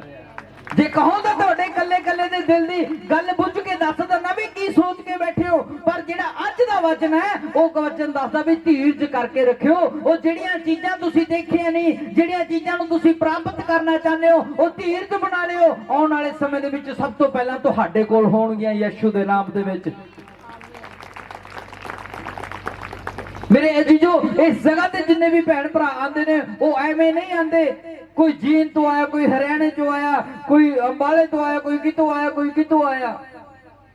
ਜੇਕਰ ਤੁਹਾਡੇ ਕੰਮ ਯਿਸੂ ਮਸੀਹ ਦੇ ਦੁਆਰਾ ਪੂਰੇ ਹੁੰਦੇ ਨੇ ਤਾਂ ਤੁਸੀਂ ਦੁਆਰਾ ਇਸ ਜਗ੍ਹਾ ਤੇ ਹਾਜ਼ਰ ਹੁੰਦੇ ਹੋ। ਹਾਲੇਲੂਇਆ। ਸੋ ਅੱਜ ਮੈਂ ਵਿਸ਼ਵਾਸ ਕਰਦਾ ਕਿ ਪਿਤਾ ਪਰਮੇਸ਼ਰ ਤੁਹਾਨੂੰ ਅੱਜ ਜ਼ਰੂਰ ਬਰਕਤ ਦੇਗਾ। ਲਾਸਟ ਬਚਨ ਪੜ੍ਹਦੇ ਬੇਟਾ, ਯਾਕੂਬ ਦੀ ਕਿਤਾਬ ਉਹਦੀ ਪਹਿਲਾ ਅਧਿਆਇ ਉਹਦੀ 3 ਤੇ 4 300 ਪੇਜ ਤੇ। ਕਿਉਂ ਜੋ ਤੁਸੀਂ ਜਾਣਦੇ ਹੋ ਭਾਈ ਤੁਹਾਡੀ ਨੇਚਾ ਦੀ ਪ੍ਰੀਖਿਆ ਧੀਰਜ ਬਣਾਉਂਦੀ ਹੈ। ਕਿਉਂ? ਕੀ ਕਹਿੰਦਾ? ਤੁਸੀਂ ਜਾਣਦੇ ਹੋ ਤੁਹਾਡੀ ਨਿਸ਼ਚਾ ਦੀ ਪ੍ਰੀਖਿਆ ਕੀ ਬਣਾਉਂਦੀ ਹੈ? ਧੀਰਜ ਬਣਾਉਂਦੀ। ਬੋਲਿਓ। ਬਣਾਉਣਾ ਚਾਹੋਗੇ? ਅੱਜ ਧੀਰਜ ਦੇ ਵਿੱਚ ਰਹਿਣਾ ਚਾਹੋਗੇ? ਕਾਲੀ ਤਾਂ ਨਹੀਂ ਕਰਦੇ ਵੀ ਯਿਸੂ ਮਸੀਹ ਨੇ ਮੈਨੂੰ ਕੁਝ ਦਿੱਤਾ ਨਹੀਂ ਮੈਂ ਤਾਂ ਛੱਡ ਦੂੰ। ਯਿਸੂ ਮਸੀਹ ਕੋਲ ਜਾਂਦੇ ਨੂੰ ਮੈਨੂੰ ਤਾਂ ਇੰਨੇ ਸਾਲ ਹੋ ਗਏ, ਮੈਂ ਤਾਂ ਮਿਲਿਆ ਨਹੀਂ ਕੁਝ, ਮੈਂ ਤਾਂ ਛੱਡ ਦੂੰ। ਮੈਂ ਤਾਂ ਚਰਚ ਵੀ ਜਾਂਦਾ ਸੀ, ਪਾਸਟਰ ਨੇ 5 ਵਾਰੀ ਕਿਹਾ ਸੀ, ਮੈਨੂੰ ਤਾਂ ਫਰਕ ਨਹੀਂ ਪਿਆ, ਮੈਂ ਤਾਂ ਨਹੀਂ ਜਾਂਦਾ। ਉਹ ਤੁਸੀਂ ਧੀਰਜ ਦੇ ਵਿੱਚ ਕੱਚੇ ਹੋ ਹਜੇ। ਅਸੀਂ ਧੀਰਜ ਦੇ ਵਿੱਚ ਕੀ ਆ? ਉਹ ਜਦੋਂ ਕੁਝ ਮਿਲਣ ਵਾਲਾ ਹੁੰਦਾ ਹੈ ਉਸੇ ਟਾਈਮ ਸਾਨੂੰ ਸ਼ੈਤਾਨ ਠਾਲ ਦਿੰਦਾ, ਖੜਾ ਕਰ ਦਿੰਦਾ ਵੀ ਨਹੀਂ ਓਏ ਚੱਲ ਤੂੰ ਖੜਾ ਹੋਏ, ਤੂੰ ਕੁਝ ਨਹੀਂ ਰੱਖਿਆ। ਉਹ ਲੋਕ ਕੀ ਕਹਿੰਦੇ ਨੇ, ਯਿਸੂ ਮਸੀਹ ਨੂੰ ਮੰਨਣ ਲੱਗ ਗਿਆ। ਉਹ ਲੋਕ ਕੀ ਕਹਿੰਦੇ ਨੇ, ਉਹ ਕਿੱਥੇ ਚੱਲਿਆ? ਮੈਂ ਦਵਾਈ ਲੈਣ ਚੱਲਿਆ ਸੀ, ਉਹ ਇੰਨੀ ਲੇਟ ਆਇਆ, ਉਹ ਡਾਕਟਰ ਨਹੀਂ ਮਿਲਿਆ। ਉਹ ਝੂਠ ਤੇ ਝੂਠ ਬੋਲਦੇ ਰਹਿੰਦੇ ਆ। ਲੇਕਿਨ ਹਿੱਕ ਤਾਣ ਕੇ ਕਹੋ ਕਿ ਮੈਂ ਐਤਵਾਰ ਨੂੰ ਚੱਲਿਆ ਸੀ ਆਪਣੇ ਚਰਚ, ਜਿੱਥੇ ਮੇਰੀ ਆਤਮਾ ਨੂੰ ਸ਼ਾਂਤੀ ਮਿਲਦੀ ਹੈ ਯਿਸੂ ਦੇ ਨਾਮ ਦੇ ਵਿੱਚ। ਪਰਮੇਸ਼ਰ ਕਹਿੰਦਾ ਜਿਹੜਾ ਮਨੁੱਖਾਂ ਦੇ ਸਾਹਮਣੇ ਮੇਰਾ ਇਨਕਾਰ ਕਰਦਾ, ਮੈਂ ਵੀ ਪਰਮੇਸ਼ਰ ਦੇ ਸਾਹਮਣੇ ਉਹਦਾ ਇਨਕਾਰ ਕਰਨਾ। ਮੈਂ ਨਹੀਂ ਜਾਣਦਾ ਇਹਨੂੰ ਕੌਣ ਹੈ ਇਹ। ਜੇ ਤੁਸੀਂ ਮਨੁੱਖਾਂ ਤੋਂ ਡਰ ਕੇ ਐਡੇ ਵੱਡੇ ਪਰਮੇਸ਼ਰ ਦਾ ਇਨਕਾਰ ਕਰ ਦਿੱਤਾ, ਫਿਰ ਤੁਸੀਂ ਉਹਦੇ ਯੋਗ ਚਾਲ ਨਹੀਂ ਚੱਲੀ। ਸੋ ਪਰਮੇਸ਼ਰ ਦਾ ਵਚਨ ਕੀ ਕਹਿ ਰਿਹਾ? ਕਹਿੰਦਾ ਤੁਸੀਂ ਧੀਰਜ ਦੇ ਵਿੱਚ ਉਹਨਾਂ ਚਿਰ ਪੱਕੇ ਰਹੋ ਜਦੋਂ ਤੱਕ ਧੀਰਜ ਵਾਲਾ ਕੰਮ ਪੂਰਾ। ਬੋਲਦੇ ਹੋ? ਜਦੋਂ ਯਾਰੂਸ ਦੀ ਬੇਟੀ ਮਰ ਚੁੱਕੀ ਸੀ ਨਾ ਅੰਦਰ, ਜਦੋਂ ਉਹਦੀ ਬੇਟੀ ਮਰ ਗਈ ਹੈ, ਉਹਨੂੰ ਪਤਾ ਵੀ ਹੈ ਵੀ ਇਹ ਮਰ ਚੁੱਕੀ ਹੈ, ਉਹਨੇ ਧੀਰਜ ਕੀਤਾ ਵੀ ਜਦੋਂ ਵੀ ਯਿਸੂ ਮਸੀਹ ਜੀ ਆਉਣਗੇ, ਇੱਥੋਂ ਦੀ ਲੰਘਣਗੇ, ਮੈਂ ਯਿਸੂ ਨੂੰ ਘੇਰੂੰਗਾ ਤੇ ਉਹ ਪ੍ਰਾਰਥਨਾ ਕਰੂਗਾ ਤੇ ਮੇਰੀ ਬੇਟੀ ਕੀ ਹੋ ਜੂਗੀ। ਬੋਲਦੇ ਹੋ? ਚੰਗੇ। ਉਹ ਜਦੋਂ ਦੀ ਬੇਟੀ ਮਰੀ ਪਈ ਹੈ ਤਾਂ ਉਹ ਇੱਕ ਦਿਨ ਯਿਸੂ ਮਸੀਹ ਜੀ ਆਪਣੇ ਚੇਲਿਆਂ ਦੇ ਨਾਲ ਜਦੋਂ ਲੰਘ ਰਹੇ ਸੀ ਗਲੀ ਦੇ ਵਿੱਚ, ਤਾਂ ਯਾਰੂਸ ਭੱਜ ਕੇ ਆਇਆ ਔਰ ਯਿਸੂ ਮਸੀਹ ਦੇ ਸਾਹਮਣੇ ਬੇਨਤ ਕੀਤੀ। ਕਹਿੰਦਾ ਪ੍ਰਭੂ ਮੇਰੀ ਬੇਟੀ ਨੂੰ ਬਹੁਤ ਬੁਖਾਰ ਚੜ ਗਿਆ, ਜੇ ਤੂੰ ਚਾਹੇ ਤਾਂ ਉਹਨੂੰ ਚੰਗਾ ਕਰ ਸਕਦਾ। ਔਰ ਜਿਹੜੇ ਦੂਸਰੇ ਲੋਕ ਸੀ ਉਹ ਕਹਿੰਦੇ ਨਾ ਨਾ ਇੱਧਰ ਆ ਜਾ, ਉਹ ਤੈਨੂੰ ਪਤਾ ਤਾਂ ਸਹੀ ਹੈ ਤੇਰੀ ਬੇਟੀ ਮਰ ਗਈ, ਉਹ ਕਿਉਂ ਤੰਗ ਕਰੀ ਜਾਂਦਾ ਤੂੰ ਪ੍ਰਭੂ ਨੂੰ? ਉਹ ਤੂੰ ਇੱਧਰ ਹੋ, ਇੱਧਰ ਹੋ, ਤੂੰ ਦੇਖ ਕੇ ਤਾਂ ਆਇਆ ਵੀ ਤੇਰੀ ਬੇਟੀ ਮਰ ਗਈ, ਉਹ ਜ਼ਿੰਦਾ ਨਹੀਂ ਹੈਗੀ, ਤੂੰ ਤੰਗ ਕਰੀ ਜਾਂਦਾ। ਉਹਨੇ ਧੀਰਜ ਕੀਤਾ ਸੀ ਕਿ ਜੇ ਯਿਸੂ ਵਗ ਗਿਆ ਤਾਂ ਬੇਟੀ ਨੇ ਜ਼ਿੰਦਾ ਹੋ ਜਾਣਾ। ਹਾਲੇਲੂਇਆ। ਉਹ ਕਹਿ ਰਿਹਾ ਕਿ ਦੇਖੋ ਸਵਾਮੀ, ਮੇਰੀ ਬੇਟੀ ਨੂੰ ਬੁਖਾਰ ਚੜਿਆ ਹੋਇਆ, ਬਸ ਤੁਸੀਂ ਮੇਰੇ ਨਾਲ ਚੱਲੋ। ਕੀ ਚੱਲੋ? ਤੁਸੀਂ ਮੇਰੇ ਨਾਲ ਚੱਲੋ, ਬਸ ਮੈਂ ਤੁਹਾਨੂੰ ਲੈ ਕੇ ਜਾਣਾ, ਮੇਰੀ ਬੇਟੀ ਠੀਕ ਹੋ ਜੂਗੀ। ਲੇਕਿਨ ਬੇਟੀ ਕੀ ਸੀ ਉਹਦੀ? ਮਰੀ ਪਈ ਸੀ। ਉਹ ਮਰੀ ਨੂੰ ਛੱਡ ਕੇ ਗਿਆ ਸੀ। ਉਹਦੇ ਗਵਾਂਢੀ ਵੀ ਕਹਿ ਰਹੇ ਸੀ ਉਹ ਤੂੰ ਆ ਜਾ, ਯਿਸੂ ਨੂੰ ਕਿਉਂ ਤੰਗ ਕਰਨਾ, ਉਹ ਤਾਂ ਮਰ ਤਾਂ ਚੁੱਕੀ, ਹੁਣ ਉਹ ਮਰੀ ਤਾਂ ਪਈ ਹੈ। ਉਹਦਾ ਇੱਕ ਧੀਰਜ ਸੀ ਕਿ ਜੇ ਯਿਸੂ ਮੇਰੇ ਘਰ ਵਾਗਾ, ਉਹ ਮੁਰਦੇ ਨੂੰ ਜਿੰਦਾ ਕਰਨ ਦੀ ਤਾਕਤ ਇਸੇ ਕੋਲੇ ਆ। ਹਾਲੇਲੂਇਆ। ਯਿਸੂ ਮਸੀਹ ਜੀ ਨੇ ਸਾਰਿਆਂ ਨੂੰ ਇੱਕ ਸਾਈਡ ਤੇ ਖੜਾ ਕਰ ਦਿੱਤਾ ਤੇ ਯਾਰੂਸ ਦੇ ਨਾਲ ਚੱਲ ਪਿਆ ਵੀ ਚੱਲ ਜਿੱਥੇ ਜਾਣਾ ਤਾਂ। ਉਹ ਜਦੋਂ ਦੇਖਿਆ ਅੰਦਰੋਂ ਦੀ ਬੇਟੀ ਮਰੀ ਪਈ ਹੈ, ਤਿੰਨ ਦਰਵਾਜ਼ਾ ਬੰਦ ਕੀਤਾ। ਧੰਨ ਸੁਆਮੀ ਸਤਿਗੁਰੂ ਯਿਸੂ ਮਸੀਹ ਜੀ ਨੇ ਉਹਦੀ ਬੇਟੀ ਦਾ ਹੱਥ ਫੜਿਆ, ਕਹਿੰਦਾ ਬੇਟੀ ਜਾਗ ਖੜੀ ਹੋ ਜਾ। ਉਹ ਜਦੋਂ ਖੜੀ ਹੋ ਗਈ ਤਾਂ ਮਹਿਮਾ ਹੋਈ ਯਿਸੂ ਮਸੀਹ ਦੇ ਨਾਮ ਦੇ ਵਿੱਚ। ਇੱਥੇ ਕਿਸ ਬੰਦੇ ਦਾ ਧੀਰਜ ਸੀ? ਉਹਦੇ ਬਾਪ ਨੇ ਧੀਰਜ ਕੀਤਾ, ਵਿਸ਼ਵਾਸ ਕੀਤਾ ਧੰਨ ਸੁਆਮੀ ਸਤਿਗੁਰੂ ਯਿਸੂ ਮਸੀਹ ਦੇ ਉੱਤੇ ਕਿ ਇਹੀ ਹੈ ਜਿਹੜਾ ਮੁਰਦਿਆਂ ਨੂੰ ਜ਼ਿੰਦਾ ਕਰ ਸਕਦਾ। ਉਹ ਜੇ ਇਹ ਮੇਰੇ ਘਰੇ ਜਾ ਕੇ ਮੇਰੀ ਬੇਟੀ ਦੇ ਉੱਤੇ ਹੱਥ ਰੱਖੇਗਾ ਤਾਂ ਮੈਂ ਸੁਣਿਆ ਤਾਂ ਹੋਇਆ ਕਿ ਮੁਰਦਿਆਂ ਨੂੰ ਜ਼ਿੰਦੇ ਕਰ ਦਿੰਦਾ, ਉਹ ਵੀ ਜ਼ਿੰਦਾ ਹੋਊਗੀ ਇੱਕ ਦਿਨ। ਉਹਦੇ ਵਿਸ਼ਵਾਸ ਨੇ ਉਹਦੀ ਬੇਟੀ ਨੂੰ ਜ਼ਿੰਦਾ ਕਰ ਦਿੱਤਾ। ਲੇਕਿਨ ਗੁਆਂਢੀ ਕੀ ਕਹਿੰਦੇ ਸੀ, ਇਹ ਤਾਂ ਮਰ ਗਈ, ਉਹ ਤੰਗ ਨਾ ਕਰ। ਇਹੀ ਕੰਮ ਅੱਜ ਤੁਹਾਡੇ ਨਾਲ ਹੁੰਦਾ ਹੈ। ਉਹ ਕੀ ਕਰੋਗੇ ਤੁਸੀਂ ਜਾ ਕੇ? ਬਰਬਾਦੀ ਤਾਂ ਹੋਈ ਪਈ ਹੈ ਤੁਹਾਡੀ। ਉਹ ਕਿੱਥੇ ਕੀ ਰੱਖਿਆ? ਬਿਮਾਰੀ ਤਾਂ ਜਾਂਦੀ ਨਹੀਂ ਤੁਹਾਡੇ ਸਰੀਰ ਚੋਂ, ਉਹ ਤੁਹਾਨੂੰ ਮਿਲਿਆ ਤਾਂ ਹੈ ਨਹੀਂ ਕੁਛ। ਉਹੀ ਹਾਲੇਲੂਇਆ ਯਿਸੂ ਮਸੀਹ ਕੋਲ ਜਾਂਦੇ ਹੋ। ਉਹ ਸਾਡੇ ਸਾਹਮਣੇ ਸਾਡੇ ਪਿਤਾ ਦਾ ਨਾਮ ਵੀ ਤੋੜ ਮਰੋੜ ਕੇ ਲਿਆ ਜਾਂਦਾ ਔਰ ਸਭ ਤੋਂ ਪਹਿਲਾਂ ਧੰਨਵਾਦ ਕਰਦੇ ਹਾਂ ਸਾਡੇ ਪਿਤਾ ਦਾ। ਉਹੀ ਪੰਡਾਲ ਦੇ ਵਿੱਚ ਬੈਠੇ ਹੁੰਦੇ ਨੇ ਜਿਹੜੇ ਤੋੜ ਮਰੋੜ ਕੇ ਸਾਡੇ ਸਾਹਮਣੇ ਬੋਲਦੇ ਨੇ। ਉਹੀ ਕਹਿੰਦੇ ਨੇ ਕਿ ਪਾਸਟਰ ਜੀ ਇੱਕ ਵਾਰੀ ਸਾਡੇ ਲਈ ਪ੍ਰਾਰਥਨਾ ਕਰ ਦਿਓ। ਉਹ ਧੰਨਵਾਦ ਆ ਪਰਮੇਸ਼ਰ ਦਾ। ਜੇ ਤੁਸੀਂ ਉਹਨੂੰ ਗਾਲਾਂ ਨਾ ਕੱਢਦੇ ਤਾਂ ਉਹ ਤੁਹਾਨੂੰ ਅੱਜ ਚੁਣਦਾ ਨਾ ਕਦੇ ਵੀ। ਹਾਲੇਲੂਇਆ। ਇਹ ਤੁਹਾਡੇ ਦਾਸ ਨਾਲ ਵੀ ਏਦਾਂ ਹੀ ਹੋਇਆ ਸੀ, ਤੁਹਾਡੇ ਦਾਸ ਨਾਲ ਵੀ ਏਦਾਂ ਹੀ ਹੋਇਆ ਸੀ। ਬੜੀਆਂ ਮੈਂ ਗਾਲਾਂ ਕੱਢਦਾ ਹੁੰਦਾ ਸੀ ਪਾਸਟਰਾਂ ਨੂੰ ਕਿ ਪਾਸਟਰ ਐਂ ਕਰਦੇ ਨੇ, ਪਾਸਟਰ ਐਂ ਕਰਦੇ ਨੇ, ਮੈਨੂੰ ਨਹੀਂ ਚੰਗੇ ਲੱਗਦੇ ਪਾਸਟਰ। ਲੇਕਿਨ ਜਦੋਂ ਖੁਦਾ ਨੇ ਸੁੱਤੇ ਪਏ ਸੁਪਨੇ 'ਚ ਮੇਰੇ ਨਾਲ ਗੱਲ ਕੀਤੀ ਤਾਂ ਮੈਨੂੰ ਪਤਾ ਲੱਗਾ ਕਿ ਪਰਮੇਸ਼ਰ ਵੀ ਕੋਈ ਚੀਜ਼ ਹੁੰਦੀ ਹੈ। ਅੱਜ ਉਹ ਟੇਢੇ ਇਨਸਾਨ ਨੂੰ ਫੜ ਕੇ ਤੁਹਾਡੇ ਸਾਹਮਣੇ ਖੜਾ ਕੀਤਾ ਹੈ। ਸੋ ਮੇਰੇ ਪਿਆਰਿਓ, ਅੱਜ ਸਾਨੂੰ ਧੀਰਜ ਕਰਨ ਦੀ ਜ਼ਰੂਰਤ ਹੈ। ਕੀ ਕਰਨ ਦੀ ਜ਼ਰੂਰਤ ਹੈ?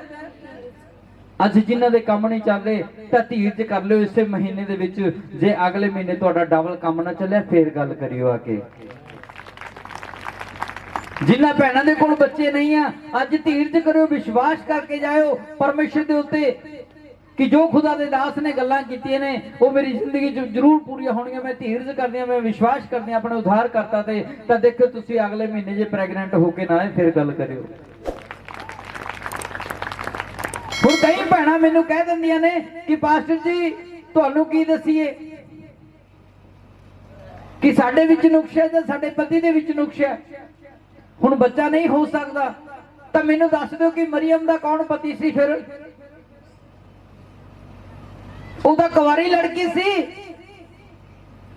ਉਹ ਸਵਰਗੀ ਦੂਤ ਨੇ ਆ ਕੇ ਕੀ ਕਿਹਾ ਸੀ ਮਰੀਅਮ ਨੂੰ? ਕਹਿੰਦਾ ਦੇਖ ਤੂੰ ਪੁੱਤਰ ਜਣੇਗੀ ਔਰ ਉਹਦਾ ਨਾਮ ਯੀਸ਼ੂ ਰੱਖਣਾ। ਉਹ ਕੀ ਕਹਿੰਦੀ ਹੈ? ਕਹਿੰਦੀ ਦੇਖ ਮੈਂ ਤਾਂ ਕਿਸੇ ਪੁਰਸ਼ ਨੂੰ ਜਾਣਦੀ ਵੀ ਨਹੀਂ। ਉਹ ਕਹਿੰਦਾ ਇਹ ਪੁਰਸ਼ ਦੇ ਦੁਆਰਾ ਨਹੀਂ ਹੋਣਾ, ਇਹ ਪਵਿੱਤਰ ਆਤਮਾ ਦੇ ਦੁਆਰਾ ਪੈਦਾ ਹੋਣਾ। ਹਾਲੇਲੂਇਆ।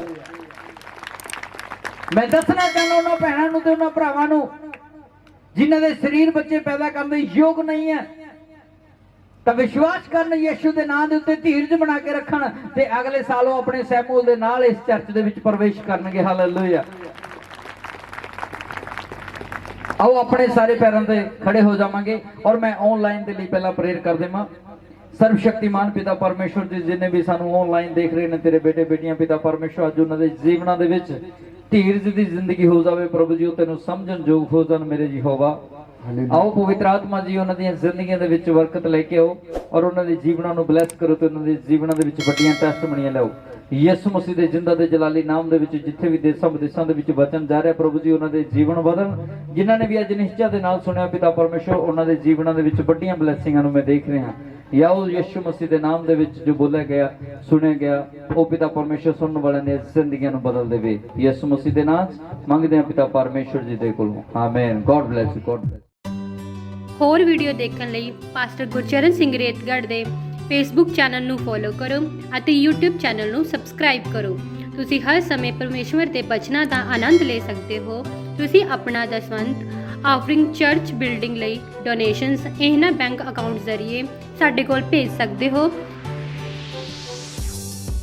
ਸਤਸੰਗ ਦਾ ਸਮਾਂ ਹਰ ਐਤਵਾਰ 10 ਵਜੇ ਤੋਂ ਦੁਪਹਿਰ 1:30 ਵਜੇ ਤੱਕ ਪਿੰਡ ਰੇਤਗੜ੍ਹ ਸਮਾਣਾ ਤੋਂ ਪਾਤਰਾ ਰੋਡ ਤੇ ਕੀਤਾ ਜਾਂਦਾ ਹੈ, ਜਿੱਥੇ ਸਾਰਿਆਂ ਦੀ ਸੁਖ ਸ਼ਾਂਤੀ ਲਈ ਪ੍ਰਾਰਥਨਾ ਕੀਤੀ ਜਾਂਦੀ ਹੈ। ਜੈਮਸੀ।